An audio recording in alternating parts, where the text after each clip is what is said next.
Bonjour à toutes et à tous. Je suis désolée, quelques instants, je vais vous tourner le dos. Après, juste le temps de dire un petit bonjour, de vous accueillir ici sur le site départemental de l'abbaye d'Artous. Alors, je suis Rachel Durchetti. Je suis là pour représenter le département des Landes. J'y suis élue en tant que vice-présidente déléguée à la culture et au patrimoine.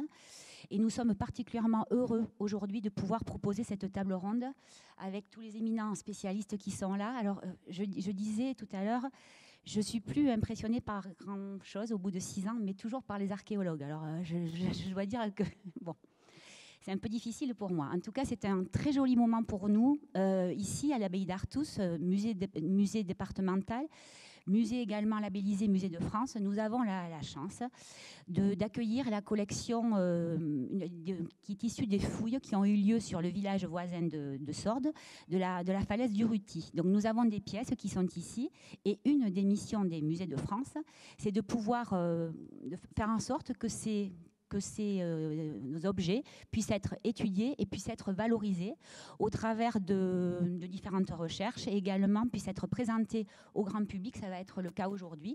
On va vous présenter différentes choses. Vous allez voir, ça va être particulièrement intéressant. Avant d'oublier, moi, je voudrais quand même remercier les équipes de la Direction de la Culture et des Patrimoines qui œuvrent à l'année pour faire en sorte que plein de choses intelligentes soient proposées dans ce département pour les Landaises et les Landais au plus près des territoires. Et particulièrement ici, je voudrais remercier les équipes de l'abbaye d'Artous qui nous proposent tout au long de l'année des choses, et je sais que je reconnais des têtes fidèles, des choses qui vous intéressent. Donc aujourd'hui, nous allons parler des chevaux du Ruti. Ce sont des joyaux de la préhistoire.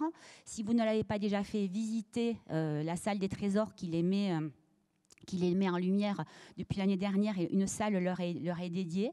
Et ici, nous avons plusieurs personnes. On a beaucoup de chance d'avoir... Alors, je commence là-bas par la gauche, par Monsieur Merlet, qui a été dans les années 60. Il a participé, il était un tout jeune chercheur, qui a participé aux fouilles aux côtés de Robert Aramburu. À ses côtés, donc, j'oublie Morgane Dachary, donc, qui travaille à la DRAC Aquitaine.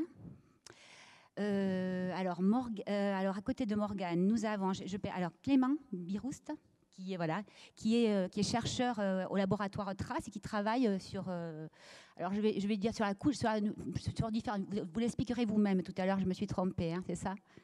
Je vous l'expliquerai.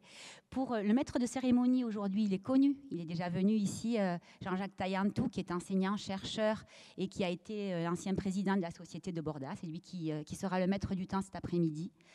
À ses côtés, donc Aurélien Simonet, que je remercie tout particulièrement. Nous avons la chance d'avoir un archéologue au sein de la Direction de la Culture et du Patrimoine. C'est notre archéologue départemental, je peux le dire comme ça, Aurélien. Il est aussi un spécialiste du paléolithique supérieur, c'est ça, je ne me trompe pas là. Et à ses côtés, l'artiste, nous sommes au milieu de ses œuvres, c'est Claire Artémis, qui nous a fait le plaisir de cette magnifique exposition photographique qui est encore visible ici pour quelques semaines, et également d'œuvres qui entourent les pièces, les petits chevaux qui sont visibles. Les petits chevaux, c'est un peu presque les trésors qui sont exposés dans la salle des trésors. Donc je vais sans plus attendre leur laisser la parole. Je vous remercie vraiment d'être là. Et alors ouvrons nos oreilles pour une après-midi qui, je n'en doute pas, sera passionnante. Merci à vous.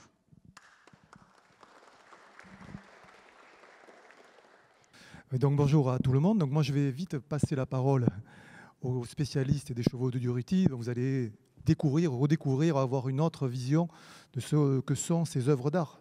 Alors peut-être vous répondrez à cette question tout à l'heure. Est-ce que ce sont des œuvres d'art? C'est aussi une question qui sont posées aux archéologues et aux préhistoriens. Avant de commencer, on va simplement faire un tour de table.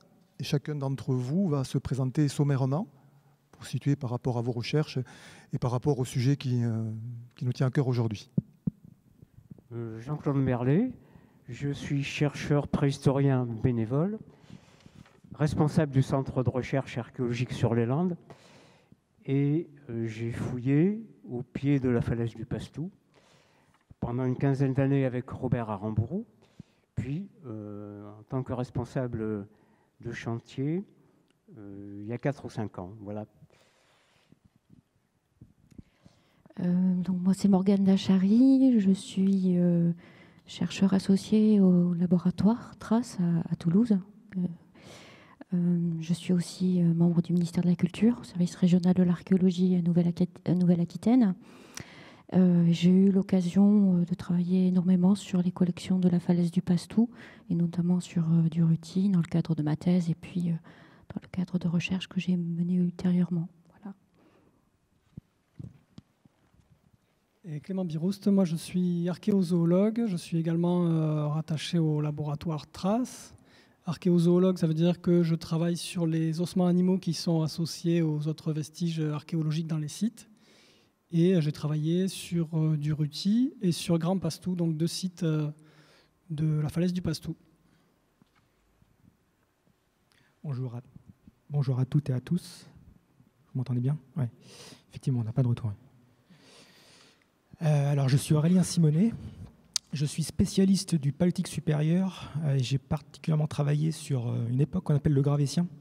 Alors, c'est une époque de la préhistoire qui, tout simplement, ça correspond à des objets que vous connaissez tous, je pense, et notamment les Vénus. Et à ce titre, d'ailleurs, j'ai beaucoup travaillé sur le site landais à Vénus de Brasse-en-Pouille et sur la question donc, de la dame et des occupations préhistoriques où était trouvée la dame. Et puis après, j'ai également donc, fait d'autres missions en parallèle à ces travaux-là, notamment pour le musée de Monaco, où j'ai dirigé une mission archéologique en Croatie pendant 3 ans, et puis également j'ai beaucoup travaillé sur la Mongolie. Et depuis 2014, donc, je suis archéologue au département des Landes. Bonjour, je m'appelle Claire Artémis, je suis photographe. Je m'intéresse à l'humain et à les productions mentales et spirituelles de l'humain. Et je travaille sur la préhistoire depuis une dizaine d'années. Ça m'a donné le privilège de me trouver en face à face avec tout un tas d'objets, d'abord au musée de l'Homme, ensuite au musée de Saint-Germain-en-Laye, puis ici, mais aussi à Bordeaux, enfin dans beaucoup d'endroits. Et je cherche à interpréter ces objets, pas à rendre ce que l'on voit a priori à l'œil nu, mais à aller chercher quelque chose qui va être au-delà de l'apparence première. Voilà, donc j'expose régulièrement dans des musées, principalement, ces travaux, et j'ai eu le grand bonheur d'être invitée ici à l'abbaye d'Artus pour interpréter les chefs-d'œuvre que sont ces 3 sculptures de chevaux. Je vous en parlerai lors de la table ronde. Et nous avons organisé d'abord une série de photographies qui font partie maintenant du parcours permanent de l'abbaye, du musée de l'abbaye, et puis cette exposition ici magnifique dans cet endroit absolument fabuleux et qui permet une mise en valeur exceptionnelle de mes travaux. Donc je suis très heureuse et je merci beaucoup. Voilà. Bien, merci à vous. On va commencer. Pour commencer, c'est Aurélien Simonet qui va prendre la parole. Je rappelle, archéologue départemental et qui va répondre à une question qui va être introductive. C'est de quoi parle-t-on quand on évoque justement ces fameux chevaux de Durruti? Alors j'ai préparé un petit PowerPoint pour structurer un peu mon propos et pour tenir le délai, justement, comme on est un peu nombreux et qu'il faut donc qu'on libère l'église à 17h. Parce que sinon, je pourrais en parler déjà, rien qu'en introduction pendant 1 heure. Alors, les 3 chevaux qui font l'objet de cette table ronde sont ce qu'on appelle, dans notre jargon, des rondes bosses, c'est-à-dire tout simplement des pièces qui sont en 3 dimensions. L'œuvre la plus petite, c'est celle qui est au centre, c'est la pièce qui est en ivoire. La plus grande, sur la gauche, est en pierre, en grès. Elle fait plus de 20 cm. Et après, la 3e, qui a une perforation, est également en pierre, en calcaire.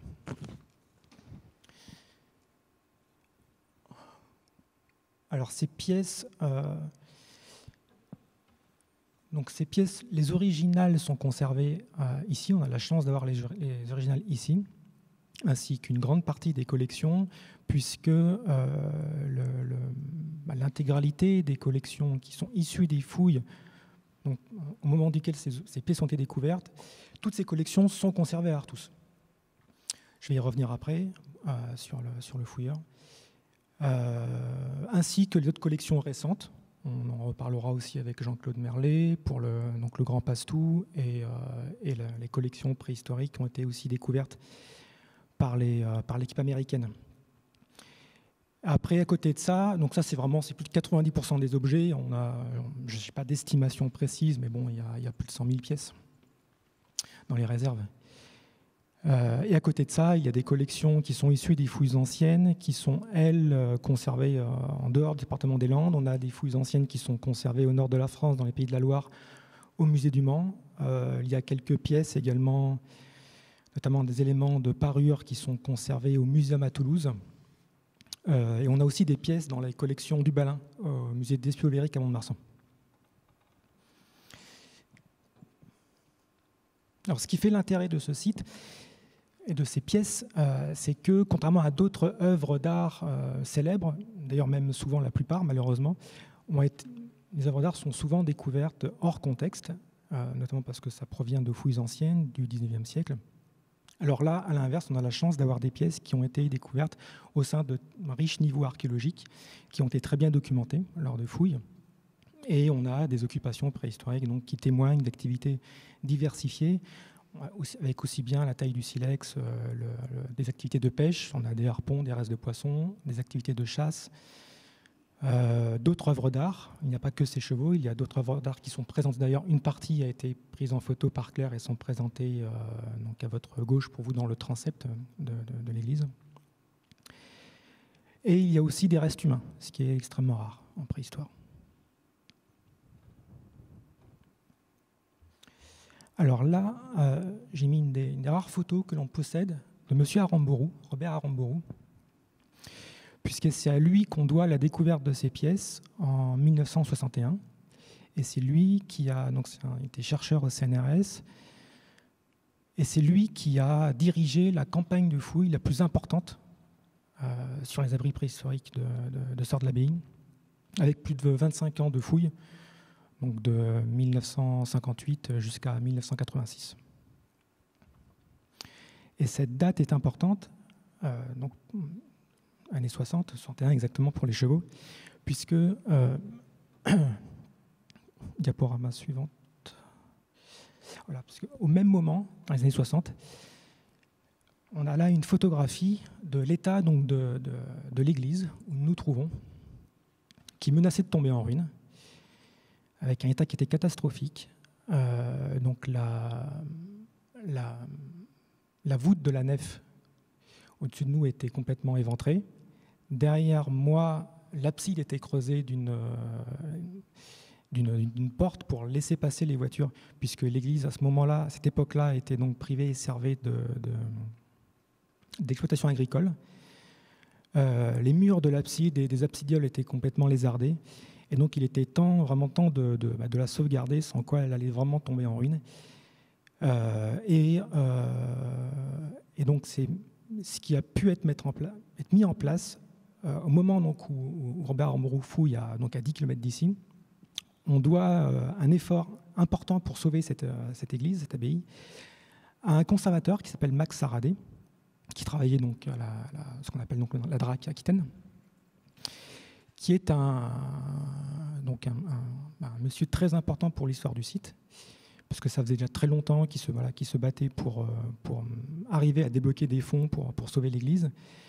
Et donc ils obtiennent, l'État a réussi à faire classer l'église.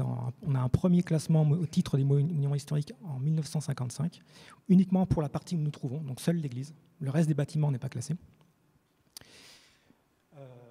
Et donc juste après le classement, le classement c'était en 55, dès l'année d'après, en 56, ça lui permet donc de mettre en place, à défaut d'avoir les financements pour commencer à restaurer, au moins ils mettent en place des étés pour la consolider. Et juste pour l'anecdote, ce monsieur Max Saradé, au même moment, c'était lui qui était le conservateur de la grotte de Lascaux, un des premiers conservateurs, et c'est lui qui, en 1960, a compris qu'il y avait aussi quelque chose de très grave à Lascaux avec la maladie verte, la maladie blanche, qui ont été très médiatisées ensuite, et qui a alerté le ministre de l'époque, donc de la Culture, M. André Malraux, pour qu'il fasse quelque chose, pour qu'il intervienne. Et enfin, donc au même moment, une autre personnalité très importante pour comprendre l'histoire du site et pour voir à quel point donc, l'histoire aussi de Sort de l'Abbaye est intimement liée à celle d'Artus.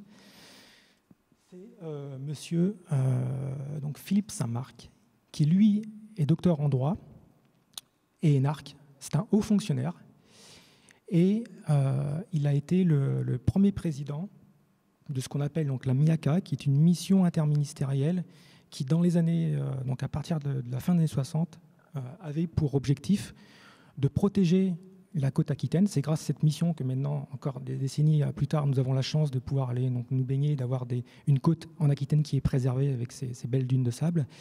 Mais surtout, ce qui était, déjà ça c'est important en soi, mais ce qui était vraiment intéressant dans sa démarche, novatrice, très très novatrice à l'époque, années 60, c'est qu'il a, comme on le voit sur la carte, il y a une petite ligne rouge qui indique en fait la marge de protection qu'il a mis en place. C'est-à-dire qu'il a cherché à protéger non pas seulement la longue côte de sable, donc de 240 km, mais également une partie importante à l'intérieur des terres, donc en moyenne de 30 km. Et cette marge de protection inclut également l'église, le musée d'Artus, et les causées de Marquez, puisqu'en fait le plan prévoyait, en même temps que la protection, la mise en place de l'écomusée des Landes de Gascogne, la création d'un musée au nord des Landes, qui est donc l'écomusée de Marquez, en 69, et la même année, la mise en place d'un musée également à Artus. Ce projet de musée a été proposé par Robert Aramburu, qui a plu à M. Philippe Saint-Marc et qui a tout de suite été validé par la MIACA, et la MIACA donc, qui a subventionné la mise en place du musée. Et donc 69 est une date très importante, puisque c'est là où, quelque part, on a une convergence, se met en place la concrétisation de trois personnalités importantes. Donc d'un côté, M. Aramburu qui fouille à Artus et qui propose, suite à l'importance de ces collections, de créer un musée à Artus. M. Max Saradé qui, lui, a travaillé sur le volet donc, MH, le volet monument historique de l'abbaye, et M. Saint-Marc dans une dimension environnementale, mais pas que. Donc, comme j'ai dit, c'était une vision environnementale. Mais le fort intérêt aussi de son travail, c'est qu'il voulait croiser une protection environnementale à une protection patrimoniale. D'où l'intérêt qu'il avait, M. Saint-Marc, donc, pour la protection des sites archéologiques et des monuments historiques.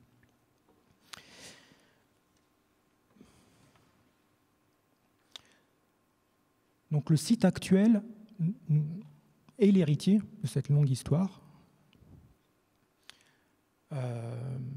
avec donc, M. Aramburu devient le premier conservateur en 72.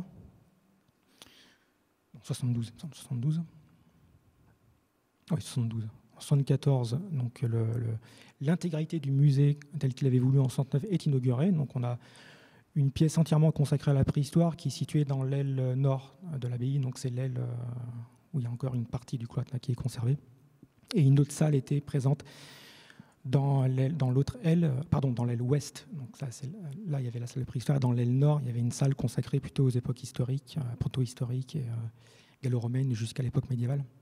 Donc le site actuel qui a été inauguré en 2003 est vraiment l'héritier de ce premier musée. Et après, comme date importante, donc on a bien sûr la grosse exposition qui a été mise en place en 2006 sur les Magdaléniens à Sort de l'Abbaye, où Morgane Nachary était commissaire donc scientifique de cette exposition. Et autre date importante, 2013, époque donc année où les chevaux sont prêtés au British Museum, qui était qui reste sans doute la plus grosse exposition temporaire qui a été mise en place ces 30 dernières années consacrée aux œuvres d'art préhistoriques. Et à ce titre, la France, qui possède, comme on le verra après, qui possède beaucoup de chefs-d'œuvre, a prêté beaucoup de pièces, notamment le Man, et le département des Landes a prêté quant à lui 4 pièces, dont les 3 chevaux. Et pour terminer, avant de laisser la parole à mes collègues, pour terminer, donc on a 2020, la salle des trésors qui est inaugurée, donc c'est notamment suite à tout le travail qui avait été fait précédemment, il devenait évident qu'il était nécessaire, on va dire, de donner à ces pièces la place qu'elles méritent dans le parcours permanent, donc ce qui a été fait en 2020. Et puis d'autre part, à côté de ça, nous avons, il y a toujours une activité scientifique qui est extrêmement importante sur ces collections, puisque par exemple, pour cette année, en 2021, nous avons 2 programmes de recherche qui sont en cours. Le premier concerne les chevaux, mais ça je laisserai Clément nous en parler. Donc je ne vais pas développer. On a un deuxième programme également sur les cétacés. C'est également l'équipe de Toulouse. Alors là, c'est un chercheur qui s'appelle Jean-Marc Pétillon, qui lui a trouvé dans ses collections, ainsi que dans d'autres sites des Pyrénées, des objets qui sont fabriqués en os de cétacés, notamment en os de baleine. Et donc voilà, donc on a une convention de partenariat. Et c'est déjà très abouti, donc ces travaux vont être publiés très prochainement. Et on a également un 3e projet qui est en cours cette fois-ci, d'ici la fin de l'année, j'espère. Ça sera mis en place. C'est un projet cette fois-ci sur les restes de poissons. Et là, c'est avec l'INRAE, donc l'Institut national pour la recherche. Alors, je ne sais jamais, c'est l'agriculture, l'alimentation et l'environnement. L'INRAE et le Muséum national d'histoire naturelle de Paris. Également un projet très ambitieux, très important pour étudier les poissons avec une approche génétique sur le temps long de la préhistoire jusqu'à nos jours pour voir en quelque sorte la variabilité, essayer de comprendre la variabilité génétique de ces poissons au cours du temps. Voilà. Merci beaucoup. Respectant le temps, c'est parfait. On part sur de bonnes bases. Puisque vous avez parlé de Robert Aramburu, on va laisser la parole à Jean-Claude Merlet. Quel est le lien entre les deux? Vous l'avez évoqué. Jean-Claude Merlet a connu Robert Aramburu, il a travaillé avec lui, il a collaboré dans les recherches faites au site de Durruti, entre autres. Voilà, il va vous expliquer un petit peu dans quel contexte ont été découverts ces chevaux par Aramburu et quelles un peu les relations qu'il a avec lui et ce parcours un peu atypique. Alors, il faut que je précise que je n'ai pas connu la période de découverte des chevaux, qui est 1961. J'ai rencontré Aramburu en 1974, donc presque une quinzaine d'années après. Mais j'ai eu l'occasion de fouiller à l'abri du Durruti avec lui pendant une douzaine d'années, et j'ai eu le témoignage de Suzanne Beillery, qui était son assistante, la personne avec laquelle il fouillait. Parce qu'il a fouillé seul ou avec elle pendant 10 ans, pratiquement les 10 premières années. Puis, au cours de discussions, j'ai essayé d'en savoir un peu plus sur ce qu'il a ressenti quand il a découvert les chevaux et sur le contexte de cette période pionnière. Alors, ce n'était pas très facile parce que Robert Aramburu était quelqu'un de, comment on dit, pourrait-on dire, un peu misanthrope, un peu introverti, il ne parlait pas beaucoup. Mais bon, parfois, il arrivait à se livrer un peu. De lui directement, je n'ai jamais pu savoir ce qu'il avait ressenti à la découverte de ses œuvres d'art. Mais donc de son assistante, j'en ai une petite idée. D'abord, il faut se rendre compte que quand on fouille auprès de la falaise du Pastou, on est dans une atmosphère assez particulière. C'est une falaise qui est orientée au sud, avec des ruissellements d'eau. Il y a une végétation luxuriante. L'été, il y a une très grosse humidité. Les odeurs de la terre remontent. On a l'impression un peu qu'on est dans la forêt vierge. C'est assez prégnant comme atmosphère. Donc il était dans cette atmosphère-là, et puis l'après-midi où il a découvert la première sculpture, puis ensuite les autres, apparemment, d'après son assistante, il n'a marqué aucune expression, ni de satisfaction, ni de joie.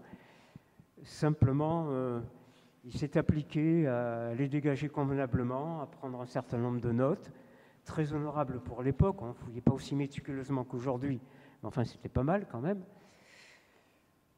Et puis, Suzanne Beillery avait le souvenir que le gamin de la ferme à côté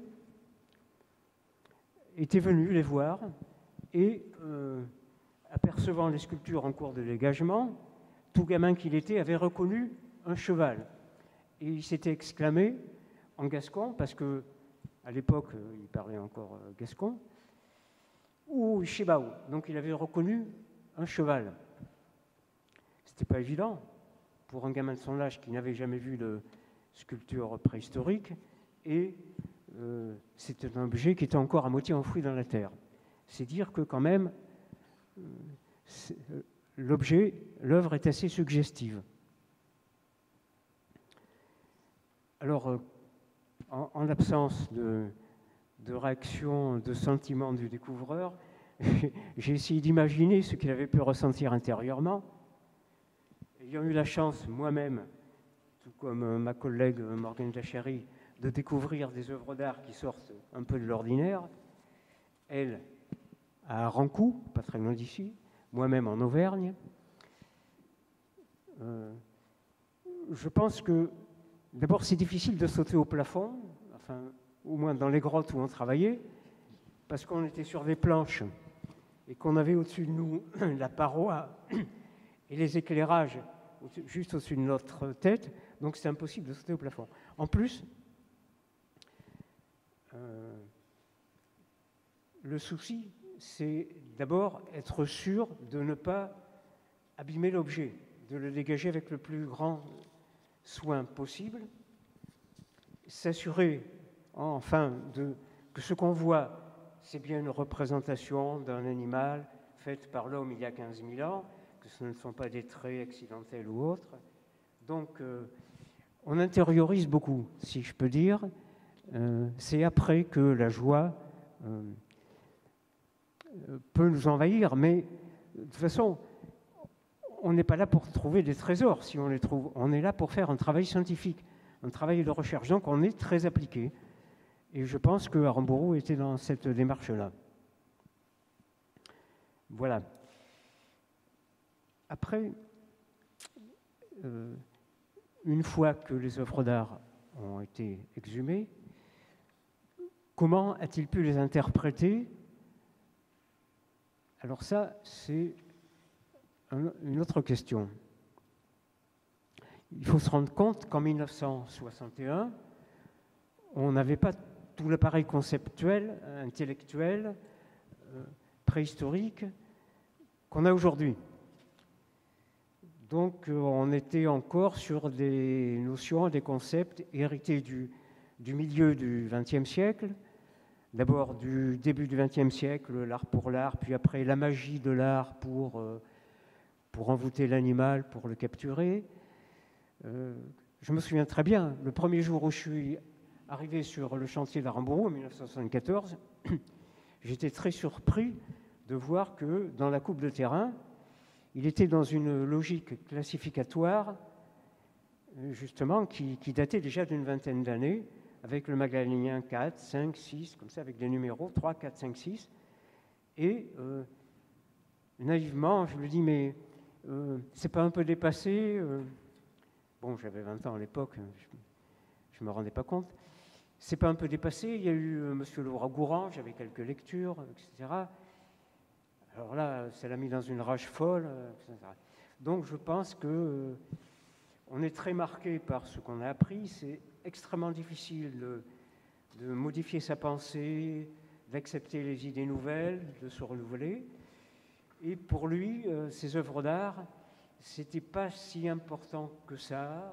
Il ne savait pas trop les interpréter. Il a parfaitement, mes collègues vont vous le montrer, parfaitement décrit la découverte, placé les objets, laissé des témoignages de ce qu'il y avait autour des chevaux. Ça, il l'a relevé, mais il ne voulait pas s'engager dans une interprétation.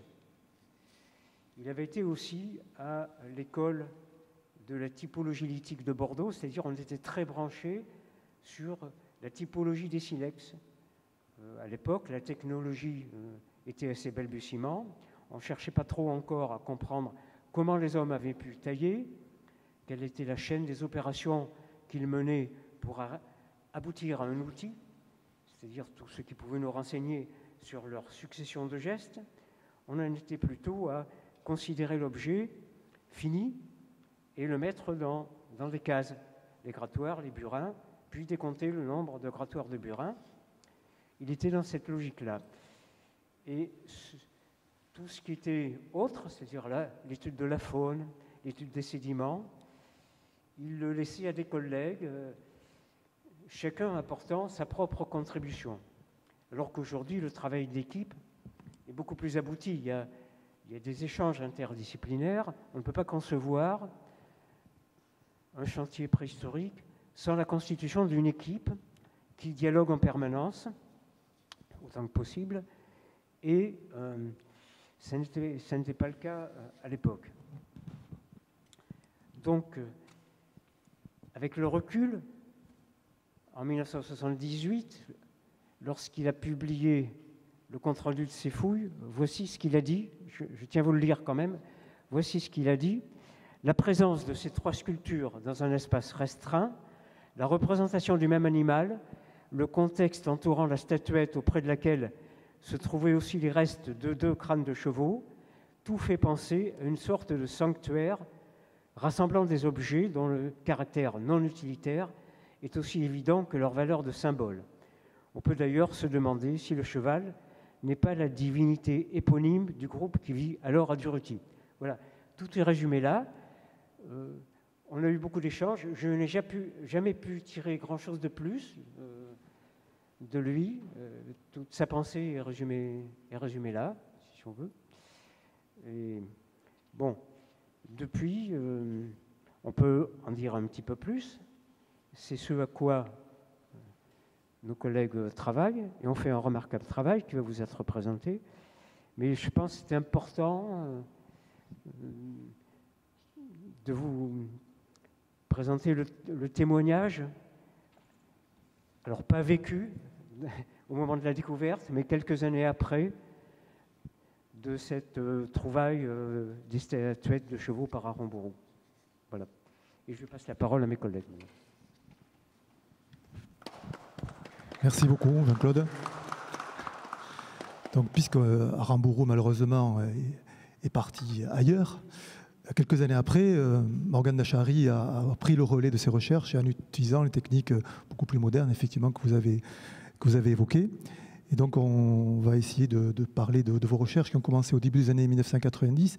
Et pourquoi vous êtes arrivé à travailler sur ce sujet-là et dans quel contexte? Alors, en fait, la fin des années 80, début des années 90, c'est aussi la découverte d'un autre gisement qui n'est pas très loin d'ici, à peine 10 km, le gisement de Buruya à Rankou. Jean-Claude a commencé à vous en parler, qui est une toute petite grotte dans laquelle on a trouvé aussi beaucoup d'art mobilier, une stratigraphie qui est à peu près l'équivalent de Durruti. Et voilà, c'était le début de ma thèse. Et il me fallait un gisement en contrepoint, qui soit un gisement de référence. Et Durruti était le site le plus adapté. Voilà, ça, j'y reviendrai un peu tout à l'heure. Mais l'avantage de Durruti, c'était que d'abord, on avait une très très grande richesse de vestiges, un peu toutes sortes de choses, de la faune, de l'outillage lithique, osseux, etc. Ensuite, on avait une stratigraphie qui était bien maîtrisée, voilà, puisqu'il l'avait clairement repérée sur le terrain. Et enfin, on avait une fouille moderne. Alors, pour l'époque, oui, c'est vrai. Mais surtout, l'intérêt, c'est qu'elle a été constante sur les presque 30 années de travail qu'il a réalisé. Et en ça, ça en fait une série qui est facile à interroger, je dirais, pour un scientifique.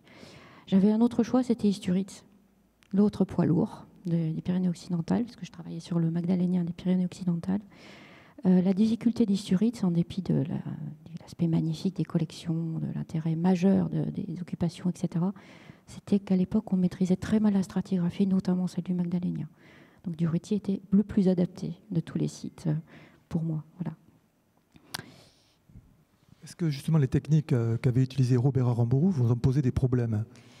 Alors en fait, oui et non. Non, et j'ai déjà un peu commencé à vous le dire, c'est qu'il y a une très très grande stabilité des méthodes d'enregistrement Il a fonctionné comme on fonctionnait à la fin des années 50, début des années 60. On a toute une série de laboratoires de recherche en fait, qui mettent en place des techniques à peu près équivalentes. Ce qui est paradoxal, c'est que sans forcément communiquer les uns avec les autres, ils mettent en place des techniques à peu près équivalentes. Et là, l'interrogation, elle est binaire, elle est chronologique, toujours, et à la fois humaine. C'est-à-dire essayer de comprendre l'organisation des vestiges dans les habitats. Voilà, donc, Aramburu, lui, il va repérer la stratigraphie, il va repérer un certain nombre d'objets dans sa stratigraphie. Le souci, c'est qu'il ne, comment dire, ce repérage ne concerne que certains types de pièces que lui considérait comme caractéristiques. Donc, il va laisser de côté un certain nombre d'objets dont on mesure aujourd'hui l'intérêt. Voilà. Donc, ne pas les en disposer aujourd'hui fait que cette collection ne permet pas de répondre à un certain nombre de questions. Malgré tout, et ça, j'insiste vraiment sur ce point, la qualité de son enregistrement, ses interrogations constantes, et ce qui m'a, je crois, le plus frappé, c'est qu'en lisant ses publications, il y a des choses qu'il n'a pas comprises, notamment du point de vue de la géologie, la mise en place de la sédimentation. Et en lisant les descriptions, aujourd'hui, on arrive à comprendre les phénomènes, notamment de perturbation. Pour moi, c'est un modèle du genre. Voilà, quelqu'un qui est capable de suffisamment être attentif pour noter des choses qu'il ne comprend pas et qui permettent d'être interrogé, réinterrogé des années plus tard. Voilà. Donc oui, ça m'a posé problème, mais en fait, pas toujours. Voilà. Merci. Et par rapport à la datation, est-ce que vous pouvez revenir sur cette question? Du coup, j'ai moi aussi utilisé des supports de PowerPoint. Voilà. La chronologie, c'est la fin du Paléolithique supérieur, donc c'est, vous l'avez ici, cette chronologie, hein, c'est toute la partie médiane du document de gauche. C'est même la fin du Paléolithique supérieur. C'est le Magdalénien, voilà, Aurélien a commencé à vous le dire tout à l'heure. Ces gens du Magdalénien, c'est une culture en fait qui se développe après le maximum glaciaire. Donc ces gens vont connaître un réchauffement climatique extrêmement violent, avec marqué de pulsations aussi extrêmement violentes, alternance de phases tempérées, froides, retempérées, nouveau froid, chaud, humide, voilà, c'est jusqu'à arriver au climat actuel. Donc ces gens ont connu un environnement difficile. Voilà. Et pour ce qui est de Durruti en soi, c'est toute dans la partie droite de l'image, vous avez les datations qu'on retient aujourd'hui, le cadre chronologique que l'on retient aujourd'hui, qui est donné en année calendaire par rapport à l'actuel. Donc les occupations de Durruti correspondent au Magdalénien moyen récent, c'est-à-dire entre 17 500 et 16 000 avant aujourd'hui, au Magdalénien supérieur, c'est-à-dire entre 16 000 et 14 000 avant aujourd'hui, et on a une série d'occupations dans ce qu'on appelle le Paléolithique final, dans lequel on va mettre l'Asilien, et qui correspond à la période 14 500, 11 500 avant aujourd'hui. Voilà. Et j'avais une autre question à vous poser. Justement, que nous racontent ces collections Durruti sur la vie des Magdaléniens? Quel était leur mode de vie? Est-ce que ça a apporté quelque chose de nouveau? Oui, alors, dernier point, le Magdalénien est une période de vie avec un mode de chasseur-cueilleur. Voilà. C'est des nomades, des gens qui se déplacent. Donc Durruti n'est occupé que pendant une partie de l'année. Alors, le gisement de Durruti est suffisamment grand, vaste, a livré un matériel suffisamment varié pour qu'on puisse répondre à, je dirais, tous les aspects des interrogations qu'on pose classiquement à un gisement paléolithique. Le temps d'occupation, la nature de l'occupation. Le deuxième grand type d'interrogation, c'est la culture. Quel rapport de ces gens avec le monde dans lequel ils vivent, au sens culture qu'on utilise aujourd'hui encore. Hein. J'utilise délibérément ce terme-là dans sa conception moderne, en fait. Et puis, on va essayer de restituer ces occupations dans un contexte plus large. Voilà. Alors, le gisement lui-même, il nous permet de réfléchir sur la durée des occupations. Je n'ai pas mis de photographie, mais il y en a quelques-unes dans l'exposition, j'ai vu tout à l'heure. C'est une puissante stratigraphie qui correspond à plusieurs millénaires. Ça n'est pas une occupation continue. Aramburu décrit clairement des lentilles successives. Je vous le disais, ce sont des nomades. Ils reviennent régulièrement sur le site, régulièrement. Aramburu dit tous les 30 ans, pourquoi pas. Mais on n'a pas d'éléments pour le dire clairement. On peut comprendre aussi quelles étaient les activités pratiquées. Alors évidemment, de quoi se nourrir, et notamment la boucherie, etc. La fabrication d'outils de toutes sortes, en silex, en matière dure animale, etc.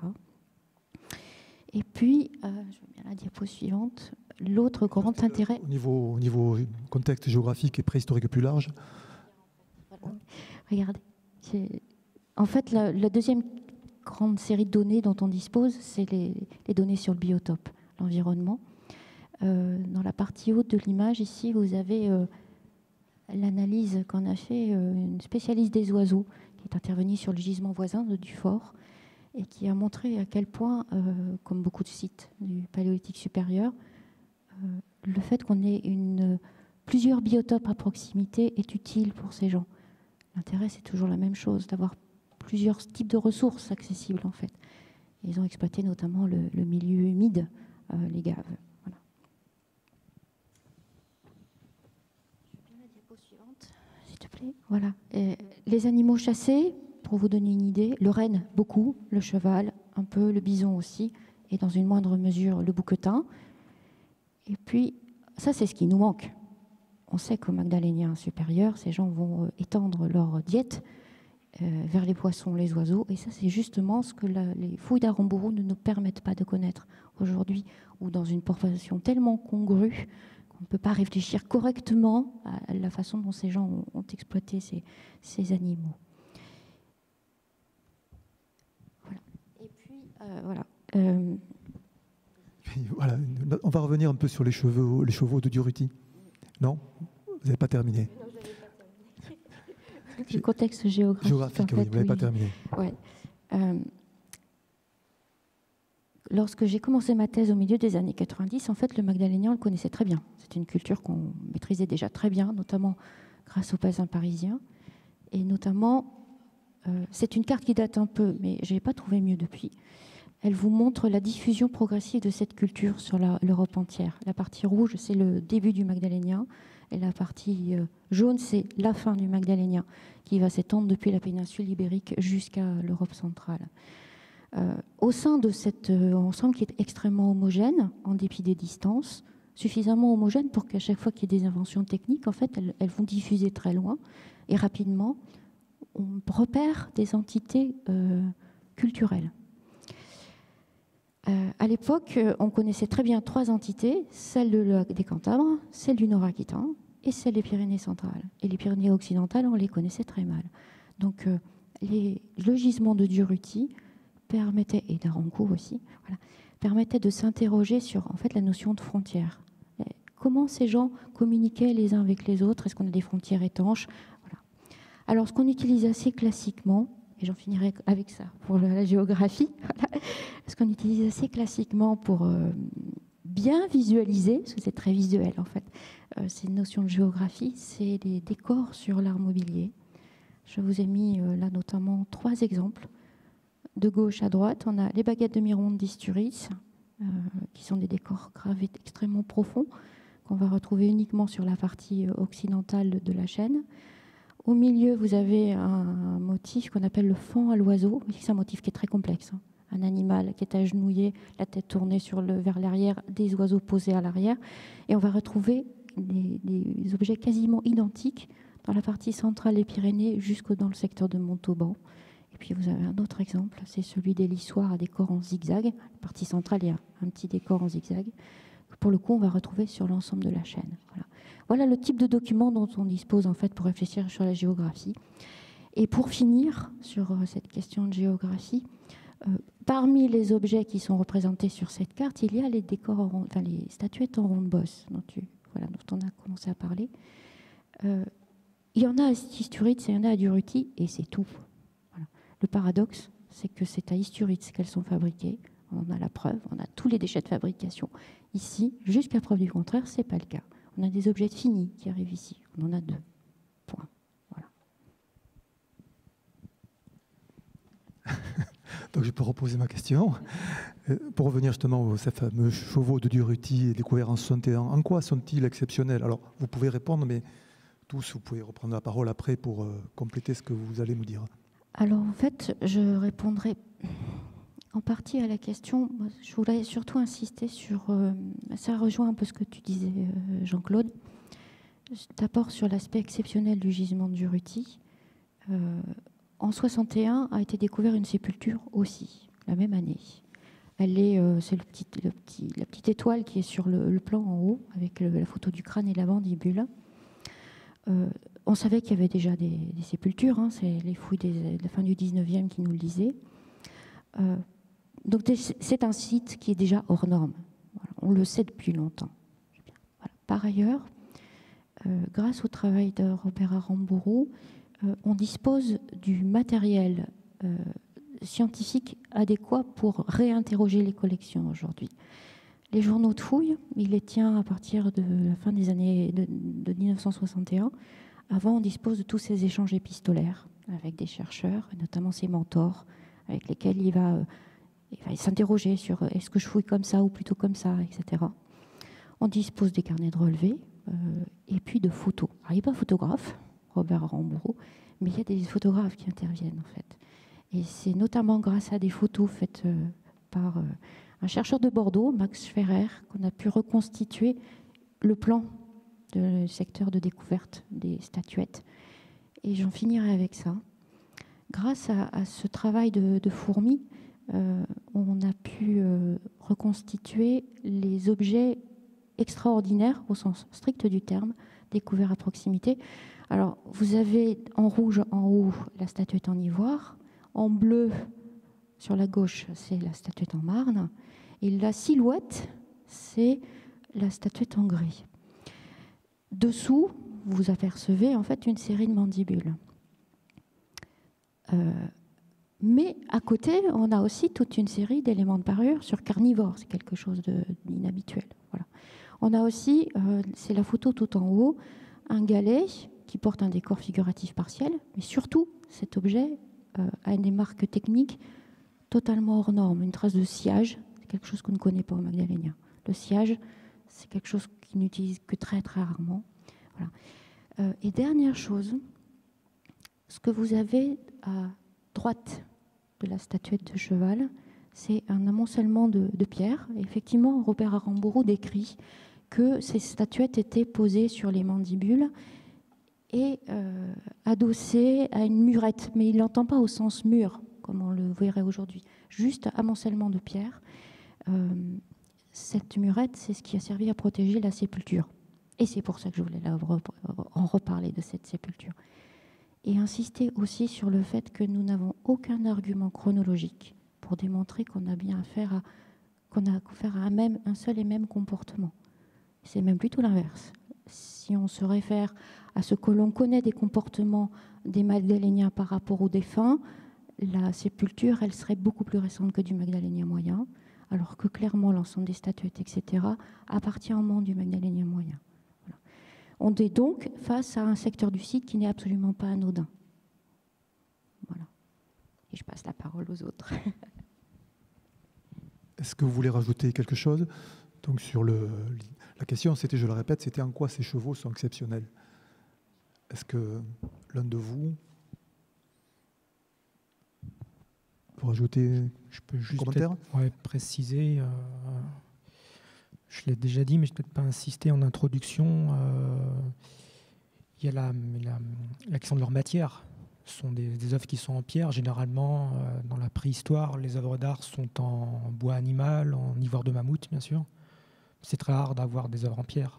Tout du moins en Europe occidentale. On en a peut-être plus dans d'autres parties de l'Europe et d'autres époques. En tout cas, pour le Magdalénien et pour l'Europe occidentale, des œuvres en pierre, c'est vraiment exceptionnel. Les deux gisements les plus importants, finalement, c'est Isturitz, dont tu parlais, et puis ici, et puis Sœur de l'Abbaye. Pour l'art mobilier. Oui.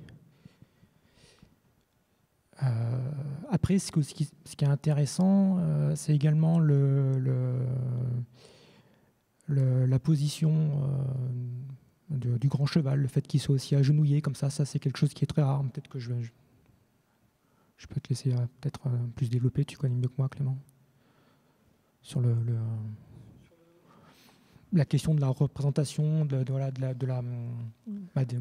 la position de l'animal, aussi bien par rapport à l'art mobilier, mais aussi par rapport à l'art pariétal. C'est vrai que si on ne voit pas d'animaux comme ça c'est unique. Oui, c'est vrai que c'est assez rare. Et en fait, moi, je suis intervenu pour dire dans l'art mobilier, puisqu'effectivement, des sculptures, on en trouve dans l'art pariétal, des sculptures même assez monumentales. Et on en trouve dans le Poitou et en Dordogne, à Cap-Blanc. On retrouve aussi des chevaux, mais ils ne sont pas agenouillés. Et effectivement, c'est une œuvre qui est particulièrement grande aussi. Elle est exceptionnelle parce que c'est dans l'art mobilier, je crois, la plus grande sculpture qu'on a pour le Magdalénien. Oui. Mais dans l'art mobilier, puisque après on peut avoir des sculptures dans des abris, dans des frises sculptées dans des abris.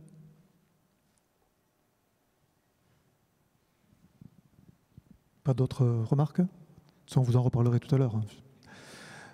Bon, les spécialistes, les archéologues ont parlé. Ces chevaux ont intéressé d'abord les archéologues, mais ils intéressent aussi les artistes, et le département le démontre à travers votre exposition. Donc je vais vous laisser la parole et présenter votre œuvre et le lien que vous faites entre l'art et l'archéologie. Merci. Donc comme je l'ai dit, je m'intéresse à la production, ce que l'humain fait, les œuvres d'art, les choses aussi spirituelles d'ailleurs. Et c'est pourquoi je suis arrivée à photographier des objets de la préhistoire. Ma démarche a été bien accueillie par les différents musées auxquels je me suis adressée, je dois dire. Et donc, de fil en aiguille, j'ai cheminé jusqu'à ce que je sois invitée ici à explorer ces 3 statuettes de chevaux ainsi que d'autres objets. La collaboration avec Aurélien Simonet a été particulièrement fluide, agréable et je pense fructueuse, puisque nous avons ce résultat ici et dans la salle des trésors. Alors, je vais vous parler un petit peu de la manière dont j'ai abordé les choses. Moi, je dois dire que rencontrer en face à face les objets d'art mobilier du Paléolithique a quelque chose de vertigineux, quelque chose qui nous relie aux hommes et aux femmes de cette époque, une époque qui est d'une durée, je parle du Paléolithique, qui est d'une durée incommensurable à l'échelle d'une vie humaine et qui est séparée de nous par un temps tout aussi irreprésentable. Il faut donc d'abord digérer ça. Ensuite, comment remonter le temps à la recherche du vivant qui est tapi dans les objets de la préhistoire. C'est un peu ce qui a guidé ma démarche, mais il m'a d'abord fallu, je parle beaucoup de moi, mais après je vais arrêter, il m'a d'abord fallu apprendre à canaliser l'intense charge émotionnelle qui est véhiculée par ces objets des temps premiers, afin de laisser venir les images et ensuite les mots. Ça a été un peu difficile de formaliser avec des mots quelque chose que j'ai exprimé par l'image. L'image n'est pas le même langage que la parole ou que l'écrit. Donc ici, vous avez une photographie du cheval percé de face. La tête est légèrement baissée dans un mouvement qui permet de dévoiler la crinière de l'animal. Cette crinière, on voit qu'elle est sur la statuette, elle est striée. Et tout d'un coup, une association d'idées s'est faite dans mon esprit. J'ai pensé aux crinières actuelles des chevaux, les crinières bien brossées, parfois même tressées, des chevaux de parade de la garde républicaine, par exemple, des chevaux de concours de saut d'obstacles, aux prouesses des spectacles équestres et à l'art du dressage. Et donc, c'est ainsi que s'est constitué mon axe de travail, s'est trouvé finalement défini par l'idée que j'allais tenter d'effectuer un pont entre aujourd'hui et les chevaux de l'époque. Et dans la salle des trésors, j'ai donné des titres aux photographies qui s'inspirent du registre de l'art équestre. ici, c'est le cheval de Bruniquel. C'est un outil, mais moi, je n'ai pas regardé l'outil. On l'appelle le cheval bondissant. Donc, j'ai appelé cette photographie le grand saut. Et en fait, ça m'a fait penser au saut d'obstacles. Ça m'a fait penser aussi, quelqu'un a évoqué cela, et j'ai trouvé ça très intéressant, à la manière dont les chevaux peuvent se dresser pour essayer d'attraper des fruits dans un arbre. Et donc, une question s'est posée pour moi. Ce qui m'intéresse là, c'est vraiment le cheval, l'attitude et ce qu'on peut en voir aujourd'hui si on pense à un animal. Et donc, je ne me suis pas intéressée à l'intention du préhistorique. En plus, je ne suis pas du tout préhistorienne, donc j'aborde les choses tout à fait autrement. Et la question qui se pose, je trouve, c'est comment regardons-nous les objets ? Pour ma part, confrontée au silence de l'été dans l'abbaye, au silence aussi des objets, eh bien, c'est un jeu de regard entre l'objet et moi et l'objet qui s'est installé à travers l'objectif photographique. Comprendre ce que l'on voit n'est pas seulement comprendre l'objet, mais ça implique aussi de comprendre comment on le regarde. Et cette question est vraiment importante quand on veut prendre une direction, en particulier ici là pour une direction artistique, mais aussi si on veut interpréter les choses, même d'un point de vue scientifique. Je pense que c'est très important de se demander comment est-ce que je regarde les choses, à partir de quel appareil conceptuel. Et j'ai donc tenté d'établir un pont entre le regard qu'on peut porter sur les objets et les objets eux-mêmes, c'est-à-dire entre nos représentations formatées et le résultat, et les œuvres d'art. Alors oui, je pense qu'on peut parler d'œuvres d'art. Et j'ai cheminé sur ce pont pour élaborer et construire mes images. Alors ici, vous voyez le cheval agenouillé de profil.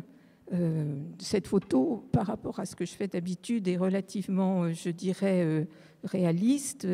Habituellement, je n'éclaire pas l'ensemble des objets, je choisis des cadrages particuliers qui permettent justement de les mettre en mouvement. Et je me suis demandé, qu'est-ce que je vais faire avec ce cheval ? Est-ce que je vais en rester à quelque chose qui est un constat, ou est-ce que je vais est-ce que je vais essayer de percer un mystère, ce qui évidemment est totalement impossible. Et pourtant, cet animal était là, enfin cet objet, et il ne livrait rien de son mystère, mais je me disais, il faut quand même faire quelque chose, et j'ai eu l'idée d'introduire une dimension poétique. Et là, tout d'un coup, on le voit autrement. Il est de face, et on voit bien son regard. C'est comme s'il surgissait de la nuit. Mais pour autant, je n'ai pas eu envie du tout de m'engager dans un récit fictionnel, mais plutôt donc de rester sur cette idée de pont entre maintenant et l'idée du cheval. Et sur la photo suivante, il a l'air d'être en marche. En effet, est-ce qu'on peut se dire, quand on regarde un objet, une sculpture, est-ce qu'on peut se dire, faut-il se dire que l'objet est immobile, ou est-ce qu'on peut se demander s'il se passe quelque chose en nous quand on regarde? Est-ce qu'on va le voir, je ne sais pas, bouger ou quelque chose comme ça? Et quand je regarde cette photo, j'ai l'impression que le cheval avance vers nous. L'idée m'est venue à ce moment-là de réaliser des assemblages que vous avez dans la nef, dans les frises. Et je me suis rendu compte en construisant ces images que j'envisageais la photographie comme quelque chose de cinétique, dans une perspective cinétique, et que l'image devient un temps d'arrêt qui s'inscrit dans le mouvement de la vie. Et donc, lorsque j'ai réalisé ces assemblages, je n'ai pas retouché. Il n'y a pas de retouche, c'est juste des images juxtaposées. Elles sont toutes sur fond noir, donc ce n'est pas un problème technique. Et si on... Non, celle d'avant. Merci. J'ai commencé à réaliser ces assemblages avec les photographies que j'avais faites à partir des Vénus, des Vénus gravétiennes qui sont conservées dans la salle Piette au musée d'archéologie nationale, au MAN. Et je les ai exposées au musée de la Dame à Brassampouille en 2019. J'ai appelé ça des photochorégraphies. Et donc, en continuant, la photo suivante, avec les chevaux, j'ai fait ce que j'appelle des frises.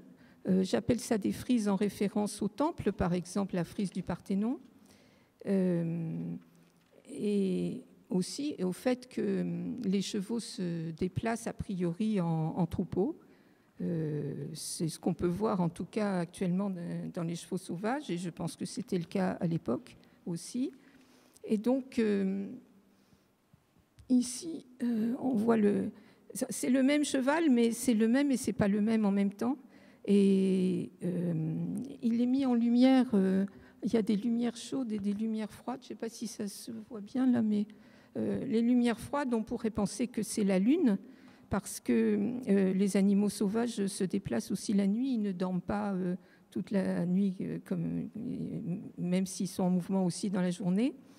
Et les lumières chaudes pourraient évoquent en tout cas l'idée des torches des préhistoriques qui disposaient d'une certaine manière d'un éclairage. Les images sont faites au moment de la prise de vue, elles sont conçues comme ça. Et là, dans la dernière frise, on va retourner vers l'idée du dressage.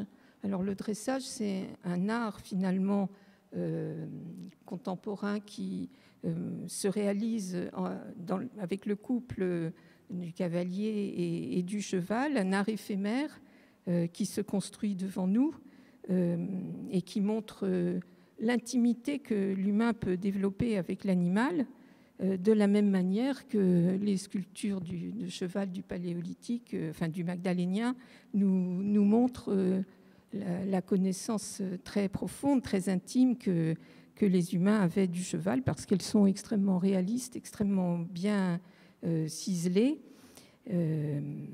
Donc cette frise s'appelle Figure. Et en conclusion, je vais terminer par une note un peu personnelle en disant que dans ma vie, il y a eu d'une certaine manière un avant et un après ma rencontre avec les objets de la préhistoire, et que maintenant ces objets font comme partie de moi par le témoignage qu'ils véhiculent, un témoignage si ténu soit-il, et qui a traversé des strates de civilisation jusqu'à nous, et qui peut-être s'inscrit dans une dimension spirituelle si on reste dans l'idée du sanctuaire. En tout cas, ça nous pose question, et c'est quelque chose qui est peut-être enfoui, je vais dire là, c'est une interprétation, mais enfin enfoui à jamais dans une mémoire collective et inconsciente. Et pourquoi je dis ça? Parce que je pense que la préhistoire nous passionne beaucoup et nous touche certainement bien plus profondément qu'on ne pourrait l'imaginer, même si Monsieur Aramburu restait apparemment de marbre. Je ne suis pas sûre qu'au fond de lui, c'était vraiment comme ça. Voilà, merci.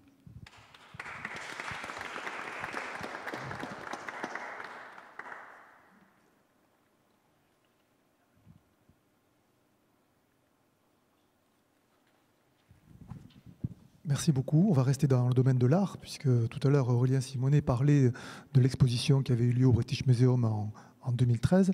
Or, à cette époque-là, le thème de l'exposition, c'était « Premières œuvres d'art de l'humanité ». La question qu'on peut se poser aujourd'hui, est-ce que justement ces chevaux d'Ureti sont-elles des œuvres d'art? Et a-t-on en même temps une idée de leur fonction ou de leur symbolique pour ceux qui les ont créés? Alors, vaste question. Difficile de répondre à toutes ces questions en très peu de temps. Là, on pourrait vraiment faire une conférence que sur cette question-là. Donc là, encore une fois, j'ai prévu quelques images, une dizaine d'images, et je vais cibler, j'essaie de structurer ma pensée et de vous proposer quelques axes de réflexion qui ont été finalement ceux qui ont guidé notre travail avec Claire. On en a beaucoup discuté avec Claire, Ça qui est agréable, c'est que c'est vraiment un travail qu'on a fait ensemble. Et même si Claire dit qu'elle n'est pas préhistorienne, moi je la considère quasiment comme une préhistorienne, comme une collègue, quoi, parce que ça a vraiment été je ne sais pas comment dire, quoi, voilà, un travail au plus près en tout cas de ses œuvres. Et donc ce que je voulais dire, le premier point, donc il y a 3 points importants. Le premier, c'est cette notion d'art mobilier. Donc puisque l'art pariétal préhistorique est très connu maintenant, voilà, on a les copies par exemple des grottes de Chauvet et des grottes de Lascaux qui sont extrêmement, qui sont très visitées, avec par exemple, on a 400 000 visiteurs par an pour la copie de Lascaux 4, ce qui est énorme. On a également donc un autre projet du coup, qui va se mettre en place, qui est le projet sur la grotte de Cosquer, qui va être ouvert l'an prochain, en 2022, à Marseille. Donc là, il n'y a rien à prouver. C'est reconnu par le grand public comme étant de l'art. Désormais, l'art préhistorique donc, est mis au même niveau que l'art des périodes historiques, de l'Antiquité, de l'époque médiévale, il n'y a pas de souci. En revanche, quand il s'agit de l'art mobilier, c'est autre chose, c'est beaucoup moins connu, en tout cas pour le grand public, et seuls les experts, par exemple, savent que la France a livré le plus grand nombre d'œuvres d'art mobilier préhistorique, et notamment beaucoup des chefs-d'œuvre de la préhistoire. Je vous en montre quelques-uns. Du coup, on a la chance en France de voir cette fois-ci, ce ne sont pas des copies, ce sont les originales. On a la chance d'avoir des œuvres originales de grande qualité, par exemple au musée d'archéologie nationale à Saint-Germain-en-Laye. Là, c'est une photographie de la salle Piette qui renferme la plus grande collection au monde d'art préhistorique, avec environ 300 pièces, à la fois de l'art figuratif, de l'art également géométrique. D'ailleurs, Claire a beaucoup travaillé sur cette salle pendant plusieurs années. Tu as photographié plusieurs pièces qui sont... certaines d'ailleurs proviennent de cette salle, sont présentées au début de l'exposition. Les chevaux par exemple, le petit cheval de Lourdes, oui, en ivoire, qui est magnifique. Enfin, les deux. L'œuvre est magnifique en tant que telle, ta photographie aussi. Celle que j'aime beaucoup aussi, c'est les 3 chevaux qui est là-bas. On a un jeune cheval, après un cheval plus âgé, et après une tête de squelette, de cheval, donc, qui est interprété comme les 3 âges de la vie du cheval, qui est aussi du magdalénien. Donc, voilà, donc ces œuvres-là sont dans la salle Piette. Bien sûr, le trésor de cette salle, c'est la Dame de Brassampouille, les Muses de Brassampouille, que Claire aussi a pris en photo, donc comme tu l'as dit. Donc l'original est présenté là-bas au public depuis 2008. C'est sur la petite vitrine octogonale. Sur la photo précédente, il y avait une petite vitrine au fond de la pièce et voilà, la dame est dans cette vitrine. Oui, bien sûr. Je pense que ça peut être intéressant de remarquer que lorsque Piette, qui a fait énormément de fouilles, alors dans des conditions qui ne sont plus du tout les conditions actuelles, aujourd'hui un seul humain ne pourrait pas fouiller autant de sites qu'il l'a fait. On peut revenir sur la salle Piette ? Voilà. Lorsqu'il a fait donation qu'il a fait donation de ses œuvres au musée, il a dit « Je ne veux pas que la muséographie change ». Donc la salle Piette a été rénovée, mais c'est resté comme ça. Donc c'est une muséographie tout à fait différente des choses que l'on peut faire. Je ne sais pas si on va au musée de la préhistoire aux EISI, où on ne voit pas du tout les objets comme ça. Mais ça ne peut pas bouger. Donc il y a une accumulation incroyable. Et puis vous avez cette vitrine octogonale là, dans laquelle sont présentés les Vénus que Piette a fouillées. Donc il y a beaucoup d'objets de Brassampouille. Il y en a plusieurs, 8, je ne sais pas, il y en a beaucoup. Oui. Non, de Brassampouille. Il y a plusieurs Vénus. Voilà, c'est ça. Et puis d'autres qui viennent des Balzirossi, c'est-à-dire en Italie, en Ligurie. Voilà. Bon, c'est tout. Oui, d'ailleurs, là, c'est une photographie de Claire, comme la légende est coupée. Ouais. Diapo suivante. Autre pièce majeure que l'on peut admirer cette fois-ci au Musée de l'Homme à Paris, c'est la Vénus de Lespugue. Gravétienne, donc sans doute contemporaine de la Dame de Brassampouille. Là, on est environ il y a 30 000 ans. Elle est en ivoire de mammouth. Voilà. est très connue. Comment? La Vénus, elle est assez grande, ouais. Je sais pas. Ouais. Une autre œuvre majeure, c'est le Bison de la Madeleine, qui cette fois-ci est exposé au Musée national de préhistoire en Dordogne, plus près de nous. Là, c'est magdalénien, donc environ contemporain plus ou moins des chevaux de Durruti, et une œuvre en bois de Rennes. Encore plus près de nous, à Bordeaux, cette fois-ci au Musée d'Aquitaine, est exposée cette œuvre qui est aussi très connue, qui est la Vénus à la corne de Lossel. Mais en réalité, c'est une des 5 pièces. En tout, il y avait 5 figurines humaines. C'est une des 5 pièces de Lossel, la plus connue. Ah oui, une anecdote.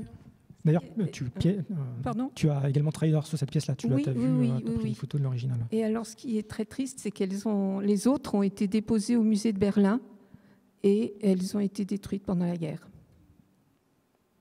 Voilà, donc il y a des moulages, mais il n'y a plus les originaux. Bon. Donc ça nous permet aussi de réfléchir au caractère très précieux des originaux et à notre rapport à l'objet finalement. Et puis dans les Landes, donc à l'abbaye d'Artus, on a la chance d'avoir les chevaux de Durruti. Donc voilà, le premier axe que je voulais mettre en avant, c'était le fait qu'on a une sorte de dichotomie entre l'art pariétal et l'art mobilier. Tout se passe finalement comme s'il y avait un art pariétal majeur et un art mobilier mineur. Et je trouve que ces œuvres mériteraient d'être un peu plus connues, en tout cas être mis au même niveau que l'art pariétal, parce qu'il n'y a pas de raison. En ce qui concerne donc par rapport à cette question de la fonction de ces pièces, ça fait donc plusieurs décennies, depuis très longtemps, les préhistoriens sont nombreux à parler de sanctuaire. L'abbé Breuil, par exemple, utilisait beaucoup le terme de sanctuaire. Il parlait de sanctuaires qui étaient réservés à quelques initiés, de grands sanctuaires, de petits sanctuaires. Il parlait également de sanctuaires ouverts pour les frises sculptées dont on parlait, les frises plus à l'air libre, quoi, comme en Charente, à la Chaire à Calvin, ou comme en Dordogne, ou comme dans la Vienne, à Angles-sur-Langlin. Donc là, il parlait de sanctuaires ouverts. Il parlait aussi de chapelles pour la Vénus de Lossel, enfin pour les Vénus de Lossel, dont on a vu une photographie. Donc voilà, un vocabulaire très hérité du christianisme. Mais il n'est pas le seul. J'ai mis ici un exemple, une citation de Leroi-Gourhan, puisque c'est voilà, le scientifique fondateur de la préhistoire en tant que science. Leroi-Gourhan était complètement affirmatif par rapport à la notion de sanctuaire dans les grottes. Et peut-être diapo suivante. De nos jours, j'ai pris l'exemple de Jean Clotte, qui parle également de sanctuaire pour la grotte Chauvet. Mais j'aurais pu prendre d'autres exemples. Il y en a d'autres. Michel Laure-Blanchet parle de sanctuaire pour la grotte de Pêche-Merle, ou plus récemment, le terme de sanctuaire a été utilisé pour le Tuc de Loubert, par exemple, dans les Pyrénées. Donc très régulièrement, ce terme est employé. Mais finalement, il a assez peu, assez peu argumenté. De toute manière, on n'a pas les moyens de l'argumenter. Oui. Il y a quand même une chose à propos de certaines gravures ou peintures pariétales dans les grottes, c'est qu'elles sont placées dans des endroits très difficiles d'accès, et donc on ne peut pas tellement se dire que c'était la décoration du salon. Hein. Ce n'est pas tout à fait ça, et on sait que les préhistoriques n'habitaient pas les grottes, ou en tout cas peut-être seulement à l'entrée, mais pas dans le fond, pas là où... Donc c'est aussi un des arguments que les préhistoriens avancent pour étayer l'idée que ces œuvres sont liées à une dimension spirituelle et donc qu'on peut parler de sanctuaire. Oui, qui peut être contredit. Oui, moi je ne sais pas moi qui dis ça. Je dis juste que c'est possible, c'est tout. Oui, complètement. Complètement. Donc, avec plaisir. Moi je vais. Oui. Alors, du coup, ça m'a coupé. Qu'est-ce que Non, c'est très bien. Oui, voilà, je voulais dire que... Oui, oui, ça c'est le deuxième axe. Donc, le premier, c'est on a en quelque sorte un art majeur et un art mineur. Le deuxième axe, c'est art sacré ou non. Donc là, le travail qu'on a fait avec l'art, c'était vraiment d'essayer de ne pas affirmer, finalement, de laisser la question ouverte, de le faire ressentir au public en visitant la salle des trésors, que ce sont des œuvres qui, peut-être, ou sans doute, étaient des œuvres qui avaient une connotation sacrée, mais bon, sans l'affirmer. Donc c'était plutôt un travail avec l'art, mais également avec les scénographes. C'était aussi tout le travail des scénographes qui ont fait un travail magnifique, une entreprise donc bordelaise, pour justement que ce soit une atmosphère plus qu'un discours scientifique. Et donc les mêmes préhistoriens qui sont très à l'aise pour parler de sanctuaire quand il s'agit d'art pariétal sont beaucoup plus prudents pour parler de sanctuaire quand il s'agit d'art mobilier. Et c'est là où ce site est extrêmement intéressant. Ça rejoint aussi l'une des premières questions sur qu'est-ce qui fait l'intérêt de ces shows. Et ça va faire le lien aussi avec ce que va dire Clément plus tard. C'est que voilà, autant c'est courant, donc c'est facile de parler de sanctuaire pour les grottes ornées, autant pour l'art mobilier, on a vraiment très très peu de sites où on a des arguments, où on peut essayer de développer, de construire un argumentaire. Je parlais de l'Ocel, c'est vrai que l'Ocel, pour le Gravétien, était intéressant pour ça. Il y a quelque chose à l'Ocel qui peut-être aussi pourrait permettre de développer cette notion-là. Mais en tout cas, un site qui est vraiment passionnant, c'est Soeurs d'Abbaye pour ça. Et du coup, compte tenu du fait que on a les mêmes thématiques, en tout cas des thématiques qui se recoupent entre l'art pariétal et l'art mobilier. Par exemple, on sait que le cheval, c'est l'animal le plus représenté dans les grottes ornées, mais également dans l'art mobilier. On a aussi on va dire, au niveau stylistique, des manières de représenter les animaux qui sont aussi qui peuvent être des points communs. Donc du coup, compte tenu de ce qu'on sait de la préhistoire, en tout cas moi c'est mon avis, c'est un avis plus personnel, mais je pense qu'il faut, on a deux possibilités qui s'offrent à nous, et que soit on reste neutre, et on ne parle ni de sanctuaire, ni pour l'art pariétal, ni pour l'art mobilier, soit on accepte l'idée de sanctuaire pour les grottes, mais dans ces cas-là, il faut sérieusement se poser la question aussi pour l'art mobilier. Et du coup, pour résumer en quelque sorte, ce que je veux dire, c'est que Soeurs de l'Abbaye est intéressant, puisque c'est un site qui permet de poser la question du périmètre de la notion de sanctuaire. Donc, qu'est-ce qu'on appelle un sanctuaire? Est-ce que c'est uniquement la partie profonde des grottes ornées, où souvent, effectivement, les peintures, comme tu le dis, étaient localisées et qui étaient réservées uniquement à quelques initiés? Est-ce qu'on considère que le sanctuaire, c'est l'ensemble de la grotte, de la cavité? Est-ce qu'on considère que c'est la grotte plus le massif, la montagne ou la colline dans laquelle la grotte est située? En parlant carrément, on pourrait aussi invoquer la notion de montagne sacrée, comme il en existe actuellement en Asie centrale ou en Amérique latine. Donc voilà. Et est-ce que et comment on fait, où on met l'art mobilier dans tout ça? Et oui. Et juste pour terminer, du coup, un contre-argument, c'est le fait que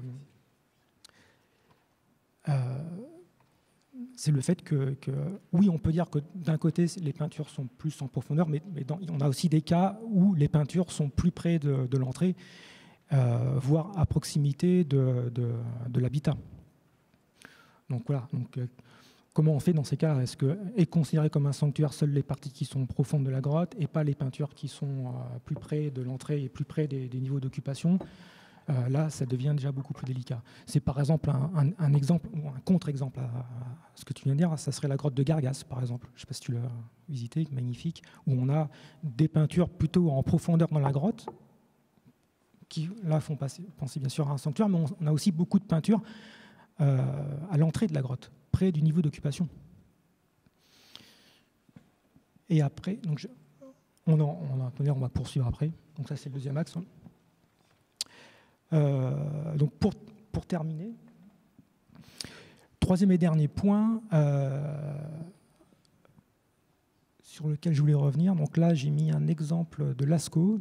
Ça pour dire que maintenant, quelque chose qui fait consensus chez les chercheurs, c'est le fait qu'on ne peut pas avoir d'approche de théorie globalisante pour tout l'art de la préhistoire. On va travailler maintenant par contexte chronologique, géographique, voire par site. Donc on va faire des études de cas. Alors on a très peu d'études malheureusement qui sont vraiment abouties, exhaustives pour des sites, mais on en a des excellentes.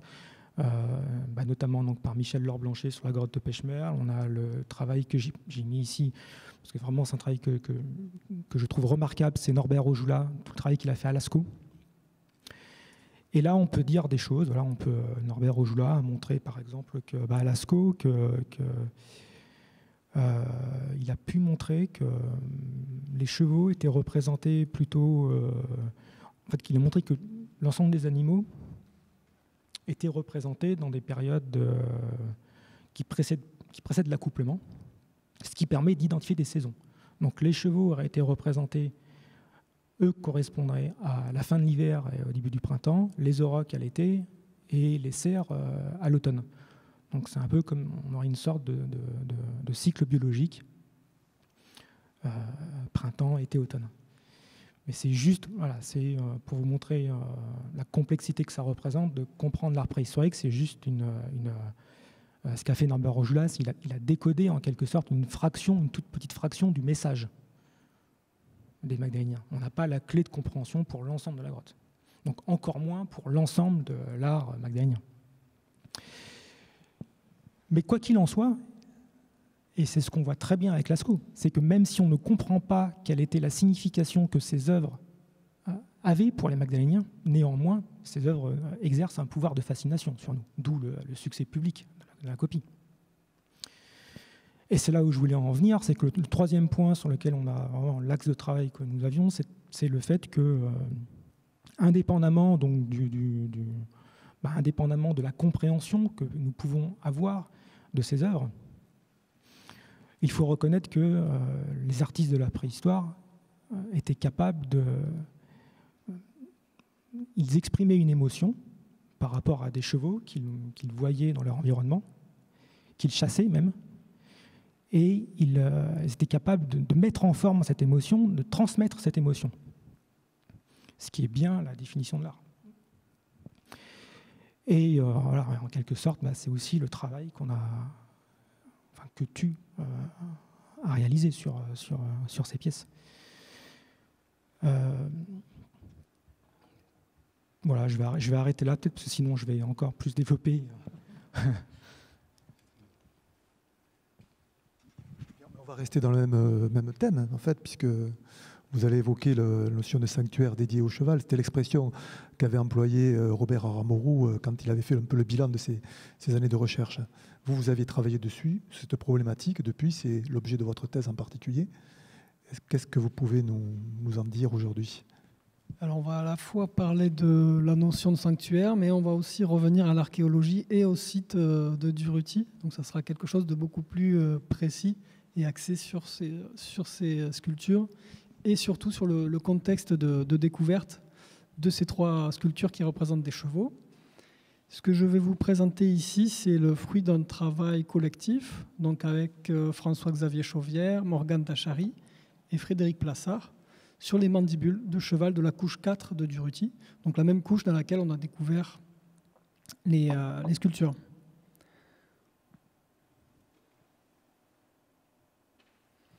Donc ces trois sculptures, maintenant, vous les connaissez, celle en calcaire, celle en grès et celle en ivoire.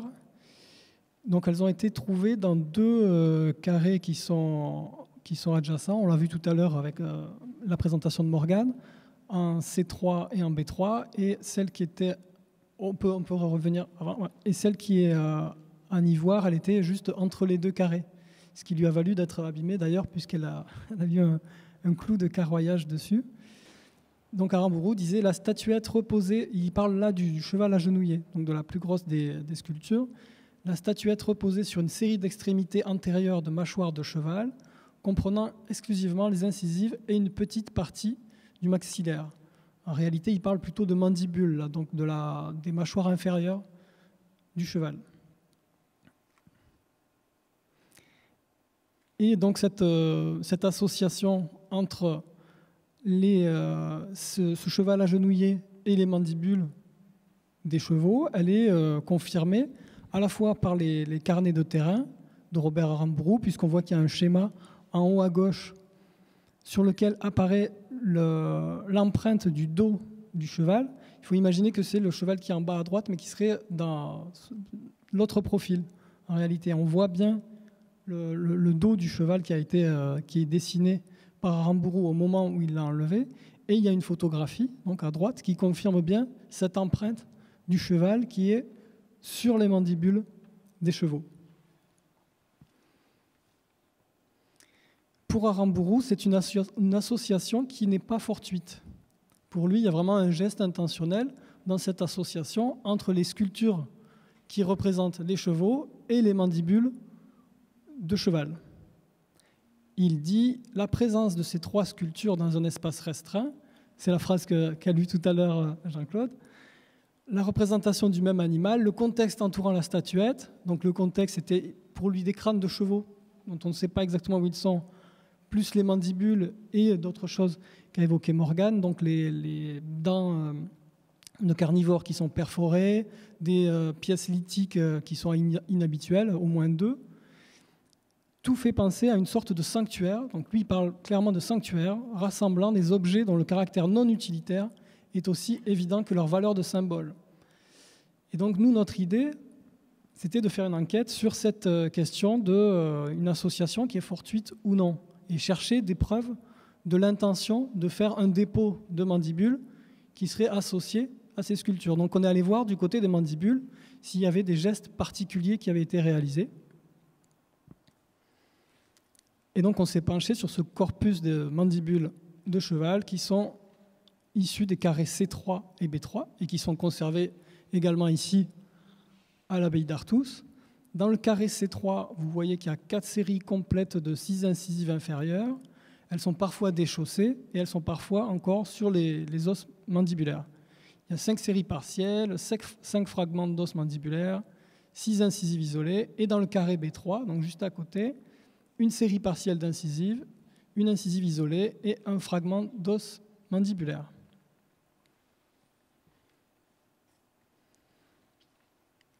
Donc dans la zone C3, B3, on va se pencher sur les éléments osseux qui en sont issus. Dans le carré C3, vous voyez qu'il y a 47 éléments qui sont des incisives et fragments de mandibules de cheval. Alors on ne voit pas très bien, mais en dessous, il y a un petit carré noir qui montre que les autres éléments squelettiques sont à peine 13 dans le même carré. Donc la plupart sont des incisives et fragments de mandibules de cheval, et les autres, ça peut être des ossements de renne, de bison ou d'autres éléments squelettiques de cheval. Mais il y a quelque chose d'assez étonnant sur cette zone très restreinte de C3-B3 qui ne correspond pas du tout au reste de la couche 4 dans laquelle le cheval n'est pas dominant. C'est un des 3 gibiers les plus chassés, mais c'est le renne qui est dominant et ensuite les bovinés. Et dans les carrés C3 plus B3, on arrive à un calcul d'un nombre minimum d'individus, de chevaux, qui est de 11 individus. Ça, c'est une méthode de l'archéozoologie, le NMI, qui veut dire nombre minimal d'individus, qui permet de savoir, d'avoir une approximation du nombre d'individus qui étaient présents sur le site en regardant les doublons sur les éléments squelettiques. Par exemple, si on trouve une incisive inférieure gauche, la 3e incisive inférieure gauche, on en trouve 2, on sait qu'il y a au moins 2 chevaux qui étaient présents. Donc en faisant ce calcul assez simple, on trouve 11 individus juste en C3 et B3. Or, dans le reste, dans l'ensemble de la couche 4, on arrive à peine à 15 individus. Donc la plupart des chevaux sont concentrés sur ces deux carrés. Donc dans C3-B3, on a une concentration importante d'incisives de cheval et la présence de très nombreux individus. Ensuite, on s'est intéressé à l'âge des chevaux, puisque l'archéozoologie nous donne certains outils pour avoir une idée de l'âge des chevaux au moment de leur mort. Et notamment l'usure des dents, l'usure des incisives, puisque les incisives du cheval vont s'user tout au long de la vie de l'animal. Et donc, on va pouvoir distinguer des stades d'usure successifs. À ces stades d'usure, on peut faire correspondre des classes d'âge. Donc sur la gauche, vous pouvez voir 2 incisives, il y a une supérieure et une inférieure, et vous voyez que la face qu'on appelle la face occlusale va changer de profil petit à petit tout au long de la vie de l'animal. Et donc on va pouvoir distinguer des juvéniles, des subadultes, des adultes dans la pleine force de l'âge qui ont entre 5 et 10 ans, ensuite des vieux adultes entre 10 et 15 ans, et des très vieux adultes qui auraient plus de 15 ans. Et donc à Durruti, si on prend toute la couche 4, donc la couche qui correspond au magdalénien moyen, on va avoir 2 jeunes, 1 subadulte, 4 adultes et 8 vieux et très vieux adultes. Ce qui est déjà assez étonnant, puisque d'habitude on n'a pas autant de vieux et très vieux adultes. Il n'y a pas de chasse vraiment spécialisée qui soit connue pour le magdalénien.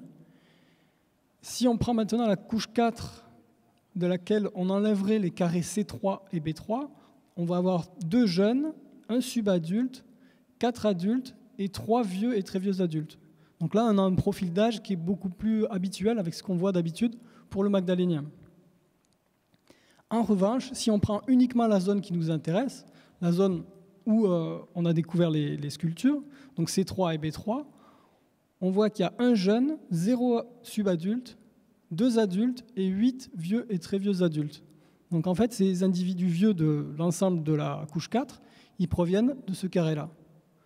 Donc on a une concentration de vieux et de très vieux adultes dans la zone C3-B3, sachant que ces très vieux adultes de plus de 15 ans, ils sont assez rares même dans des populations de chevaux sauvages. Ensuite, il y a des traces particulières qui sont observables sur ces mandibules, associées donc aux sculptures, en tout cas à celle du cheval agenouillé.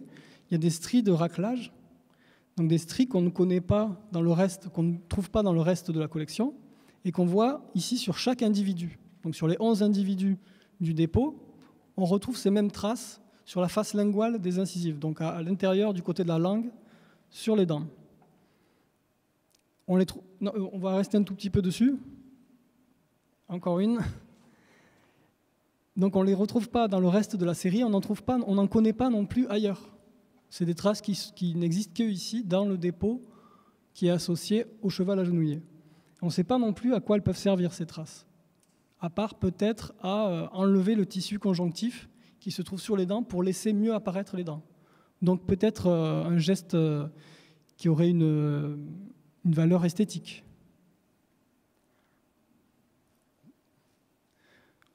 On trouve également des traces de sciage, des incisions, des perforations et du façonnage sur ces mandibules. Le façonnage, c'est vraiment de la sculpture, vous voyez en bas à droite, une mandibule qui est totalement ouvragée sur la partie osseuse. Et elle est également perforée, mais on pense que ce n'est pas une perforation qui a été utilisée, puisqu'il n'y a pas d'usure et c'est vraiment très fragile. Donc ce n'est pas une perforation de suspension. Et enfin, de la gravure, puisque une des pièces est gravée de motifs qui sont possiblement figuratifs, même si on n'arrive pas à identifier le motif. Là, c'est un relevé de Frédéric Plassard. Toutes les photos, d'ailleurs, sont de Frédéric Plassard.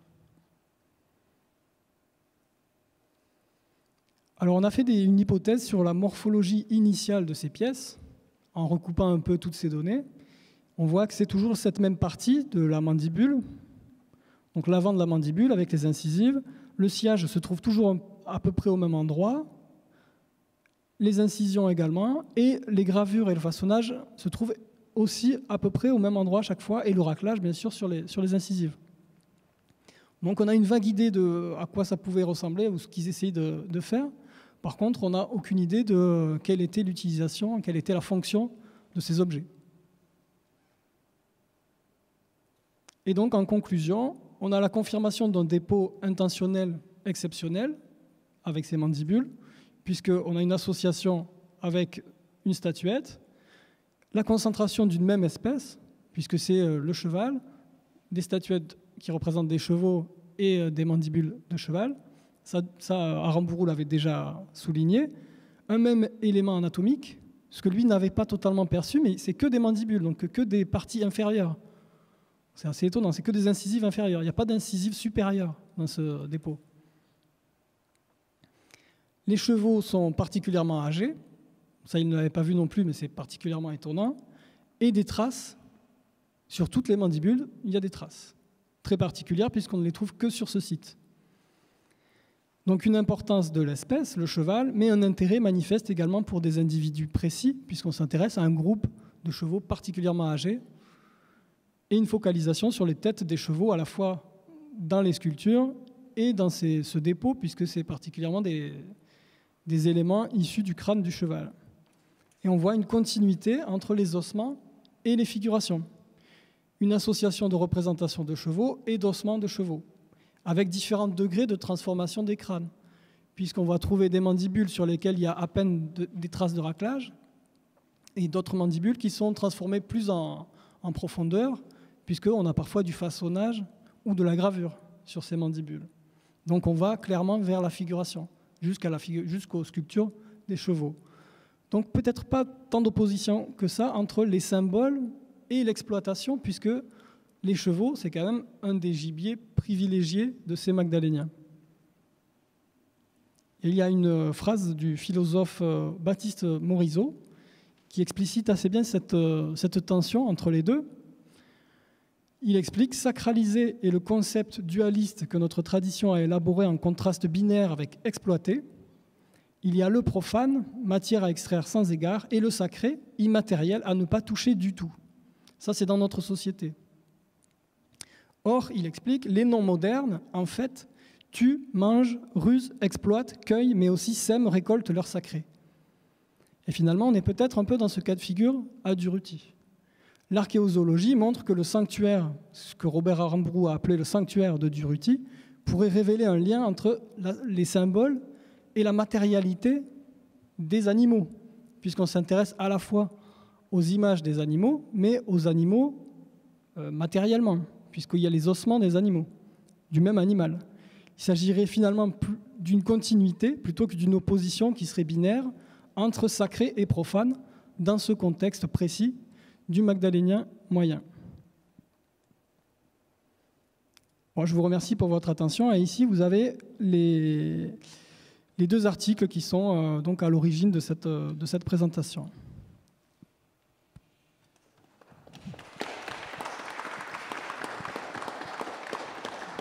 Merci beaucoup. Il nous reste peu de temps. Voilà, j'ai vu 10 minutes. Donc on va les prendre pour répondre aux questions du public. À la suite de ça, il y avait 5 minutes possiblement sur l'actualité de ces mandibules. Je ne sais pas si on était censé le faire. Moi, je peux présenter ce que j'avais préparé.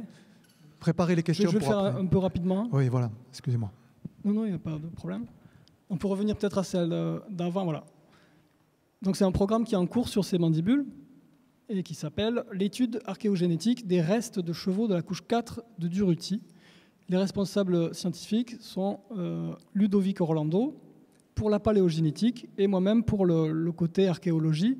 Dans l'équipe des archéologues, il y a également Morgane Dachary, François-Xavier Chauvière, Frédéric Plassard, Emmanuel Discan et Sandrine Costamagno. Donc, je vais vous présenter très rapidement les travaux de Ludovic Orlando, qui lui vient de la paléogénétique et qui travaille sur la reconstruction de l'histoire génétique des chevaux jusqu'à leur domestication il y a environ 5000 ans. Donc, son équipe a fait le séquençage du génome le plus vieux connu à ce jour, celui d'une lignée de cheval nord-américain il y a 700 000 ans. Il a également découvert de multiples lignées de chevaux éteintes pour le paléolithique supérieur, ce qui nous intéresse plus directement. Et il a identifié les premiers chevaux domestiqués par l'homme au sein de la culture énéolithique de Beautail. Et ils suivent les premières pratiques d'élevage et de sélection à partir toujours de la génétique. Donc on va se demander en quoi ça nous intéresse par rapport à Durruti. Il y a deux choses. D'abord, les restes de chevaux de Durruti, dont les mandibules du dépôt, peuvent renseigner sur les variétés régionales des chevaux qui vivaient en France à cette époque-là, puisqu'il y avait plusieurs lignées éteintes, dont une lignée qui était assez importante dans le monde ibérique et une autre en Eurasie. Et on ne sait pas bien les rapports qui ont pu exister entre ces deux lignées de chevaux. Or, le site de Durruti est assez central dans les rapports possibles entre ces deux lignées. Donc ça, c'est pour le côté vraiment biologie et génétique. Du côté de l'archéologie, ce qui nous intéresse plus particulièrement, c'est que cette génétique et l'étude de l'ADN ancien peut nous renseigner sur de nombreuses caractéristiques des chevaux. Le sexe des chevaux, la couleur de leur robe, la longueur de la crinière, les âges précis au moment de la mort, puisque là, vous avez vu qu'avec l'archéozoologie, on peut approcher des classes d'âge.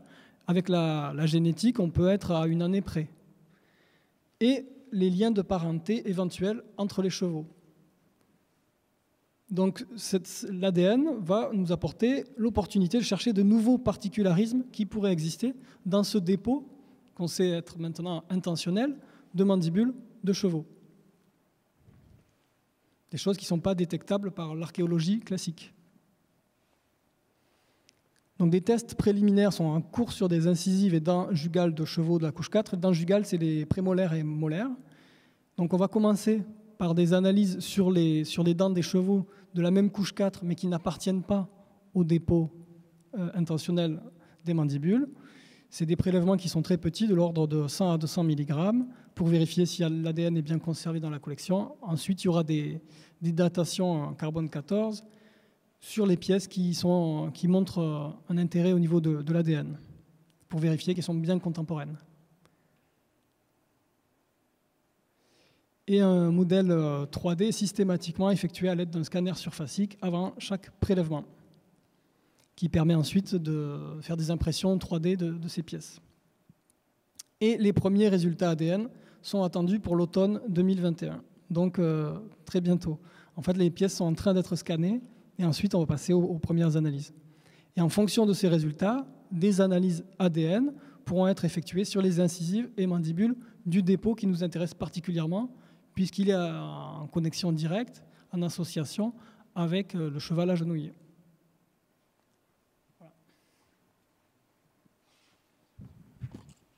Mais merci beaucoup, parce qu'il nous reste très très peu de temps maintenant. Est-ce que vous avez des questions ou des remarques à faire ou... N'hésitez pas, profitez-en, vous avez les meilleurs spécialistes du sujet.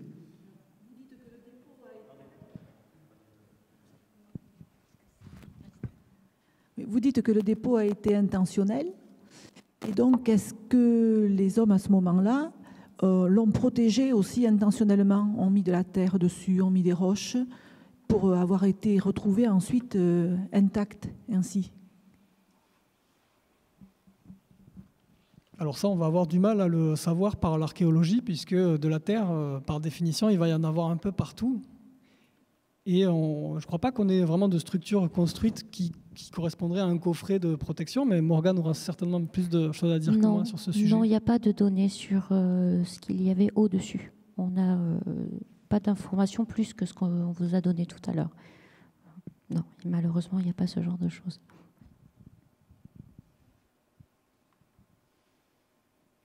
Autre question?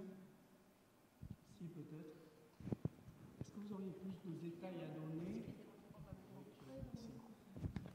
Est-ce que vous auriez plus de détails à communiquer sur l'art sanctuaire entre la distinction entre l'art mobilier et l'art pariétal, dans le sens d'un art mobilier ou d'un art à proximité des grottes qui tendrait à vouloir se montrer davantage parce qu'il est circulant, il est visible plus rapidement. Est-ce que vous avez de ce point de vue des éléments aussi de précision sur les hypothèses sur lesquelles on pourrait travailler, puisque l'art mobilier, par définition, on va le trouver à la fois sur des outils de chasse, sur des différents types de mobilier, sur des choses utilitaires, et on va le trouver aussi à l'état artistique tel que vous l'avez évoqué.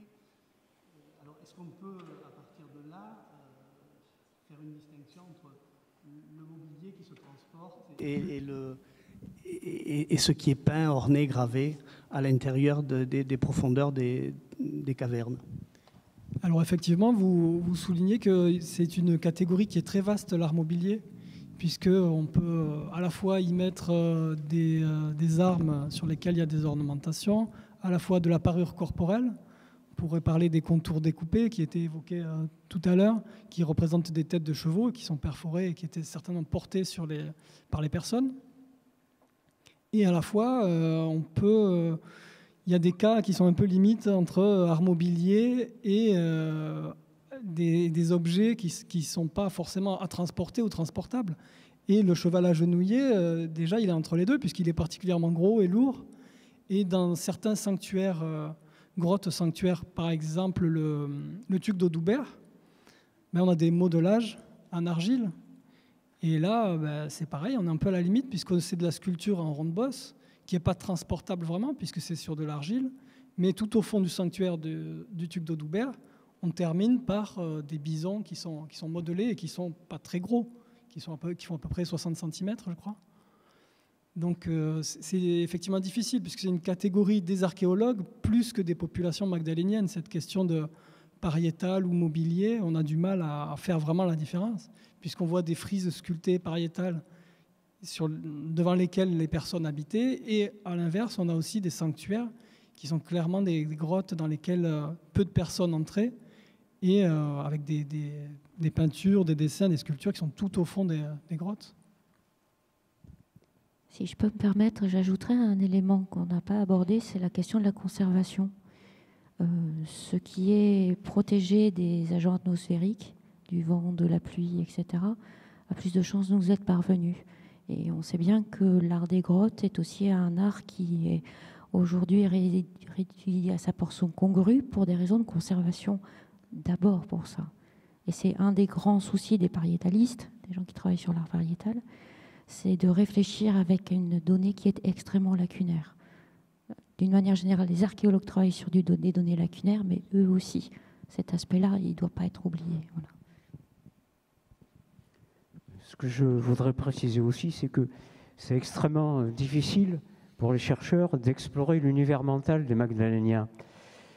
Si on considère que l'art pariétal est fait pour durer, du fait qu'il est réalisé dans des abris assez profonds, même s'il y a une partie qui est détruite dans les parties plus exposées. Une des théories qui a été en vigueur ces 20 dernières années sur l'art mobilier, c'est que c'est une représentation instantanée, pour les plaquettes gravées par exemple, qui est détruite ensuite, donc c'est un bris volontaire, puis la plaquette peut être réutilisée dans le cadre d'une cérémonie ou d'un rituel. Donc on aurait un temps immédiat pour l'art mobilier et un temps plus long pour l'art pariétal. Mais en fait, ceux qui ont, comme Morgane ou moi, fouillé dans des abris ou des grottes dans lesquelles on trouve de l'art mobilier, on s'aperçoit que c'est pas exactement ça non plus. Certaines œuvres, comme à Durruti, sont enfouies, protégées longtemps, apparemment intactes. D'autres sont mutilées, mais sans qu'on puisse dire qu'il y a un bris volontaire. Ça peut être une autre action. Donc, c'est très difficile de comprendre l'articulation de l'art pariétal et mobilier.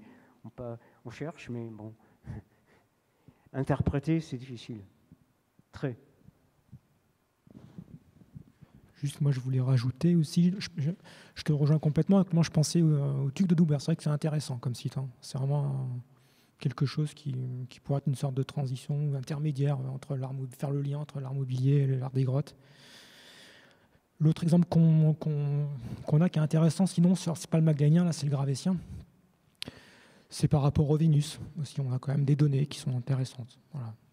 C'est-à-dire que les Vénus, donc les représentations de femmes, on en a en art mobilier, mais on en a aussi dans les grottes, en France, à Cussac par exemple, en Dordogne ou à Pêche-Merle. Et il se trouve qu'on a des contextes qui sont parfois donc, documentés, qui ont pu être documentés, notamment en Russie, où là, ce sont des sculptures, donc, comme Durruti, en ronde bosse, en 3 dimensions, des petites sculptures de femmes qui sont dans des fosses qui ont pu être documentées au moment des fouilles. Et dans ces fosses, certaines étaient recouvertes. Donc une fosse qui faisait jusqu'à 1 mètre de profondeur dans le sol. À l'endroit, donc c'est lié, par contre là c'est vraiment lié à l'aire d'habitat. Ces fosses pouvaient être recouvertes d'omoplates de mammouth. Et dans ces fosses, avec les Vénus, étaient associés plusieurs objets, donc de la faune, de l'industrie osseuse, des silex, on a de l'ocre aussi, ou de la cendre. on a tout un tas de choses qui peuvent faire penser à des rituels, à quelque chose. Mais bon, même avec ces contextes-là qui sont exceptionnels, on va dire, à l'échelle de l'Europe, difficile de faire le lien avec l'art pariétal, et puis surtout difficile d'interpréter ça comme un objet dans le cadre de rituels, enfin, tout du moins dans un cadre religieux, quoi. Ça peut aussi être tout simplement des objets protecteurs pour les femmes au moment de l'accouchement. Enfin, il peut y avoir plein d'explications autres que religieuses et autres que sacrées. Dernière question. Tout le matériel qui a été trouvé dans les falaises de Sordes permet d'imaginer un peu l'activité humaine qu'il y avait dans ces endroits-là. Donc je voulais savoir si on avait une idée de l'importance du groupe humain qui pouvait travailler sur ce site-là.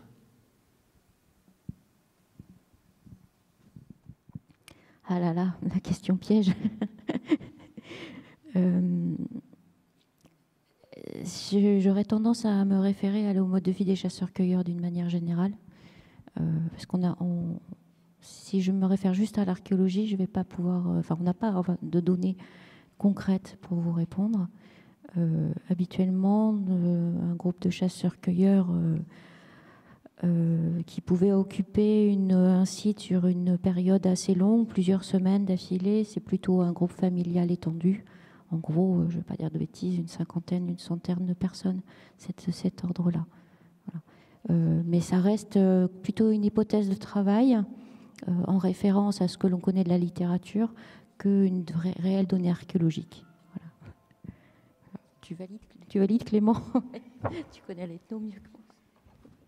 Oui, c'est difficile, surtout si on considère que c'était des populations nomades, et donc possiblement aussi avec des fonctions de sites qui peuvent varier. Il peut y avoir des sites qui sont occupés par une partie du groupe pour chasser particulièrement, des sites qui sont occupés par tout le groupe à certains moments de l'année, des groupes qui peuvent varier de manière saisonnière, comme ça se trouve chez les Inuits par exemple. Donc c'est des questions très compliquées pour les archéologues. Très intéressantes, mais très compliquées. Et on peut aussi imaginer que dans la falaise du Pastou, il peut y avoir des sites qui ont été occupés parfois pour certaines fonctions et 30 ans après pour d'autres fonctions. Donc c'est compliqué. Bien, je crois qu'on va être contraint de s'arrêter. Dernière remarque, Jean-Claude, parce qu'il faut que pour des contraintes matérielles, je vais ajouter qu'au pied de la falaise du Pastou, à la fin du Magdalénien, c'est-à-dire pas à la période où ces œuvres ont été produites, mais après, à la fin du Magdalénien, on a l'impression quand même, comme dans l'ensemble des Pyrénées et dans l'ensemble de notre pays, que la population globale augmente. Voilà, on ne peut pas dire beaucoup plus, mais il y a beaucoup plus de sites, les niveaux sont plus épais, on a quand même beaucoup d'indices pour penser que la population augmente à la fin du Magdalénien. Maintenant, les groupes qui étaient au pied de la falaise du Pastou au Magdalénien supérieur étaient sûrement plus nombreux qu'au Magdalénien moyen. C'est tout ce qu'on peut dire.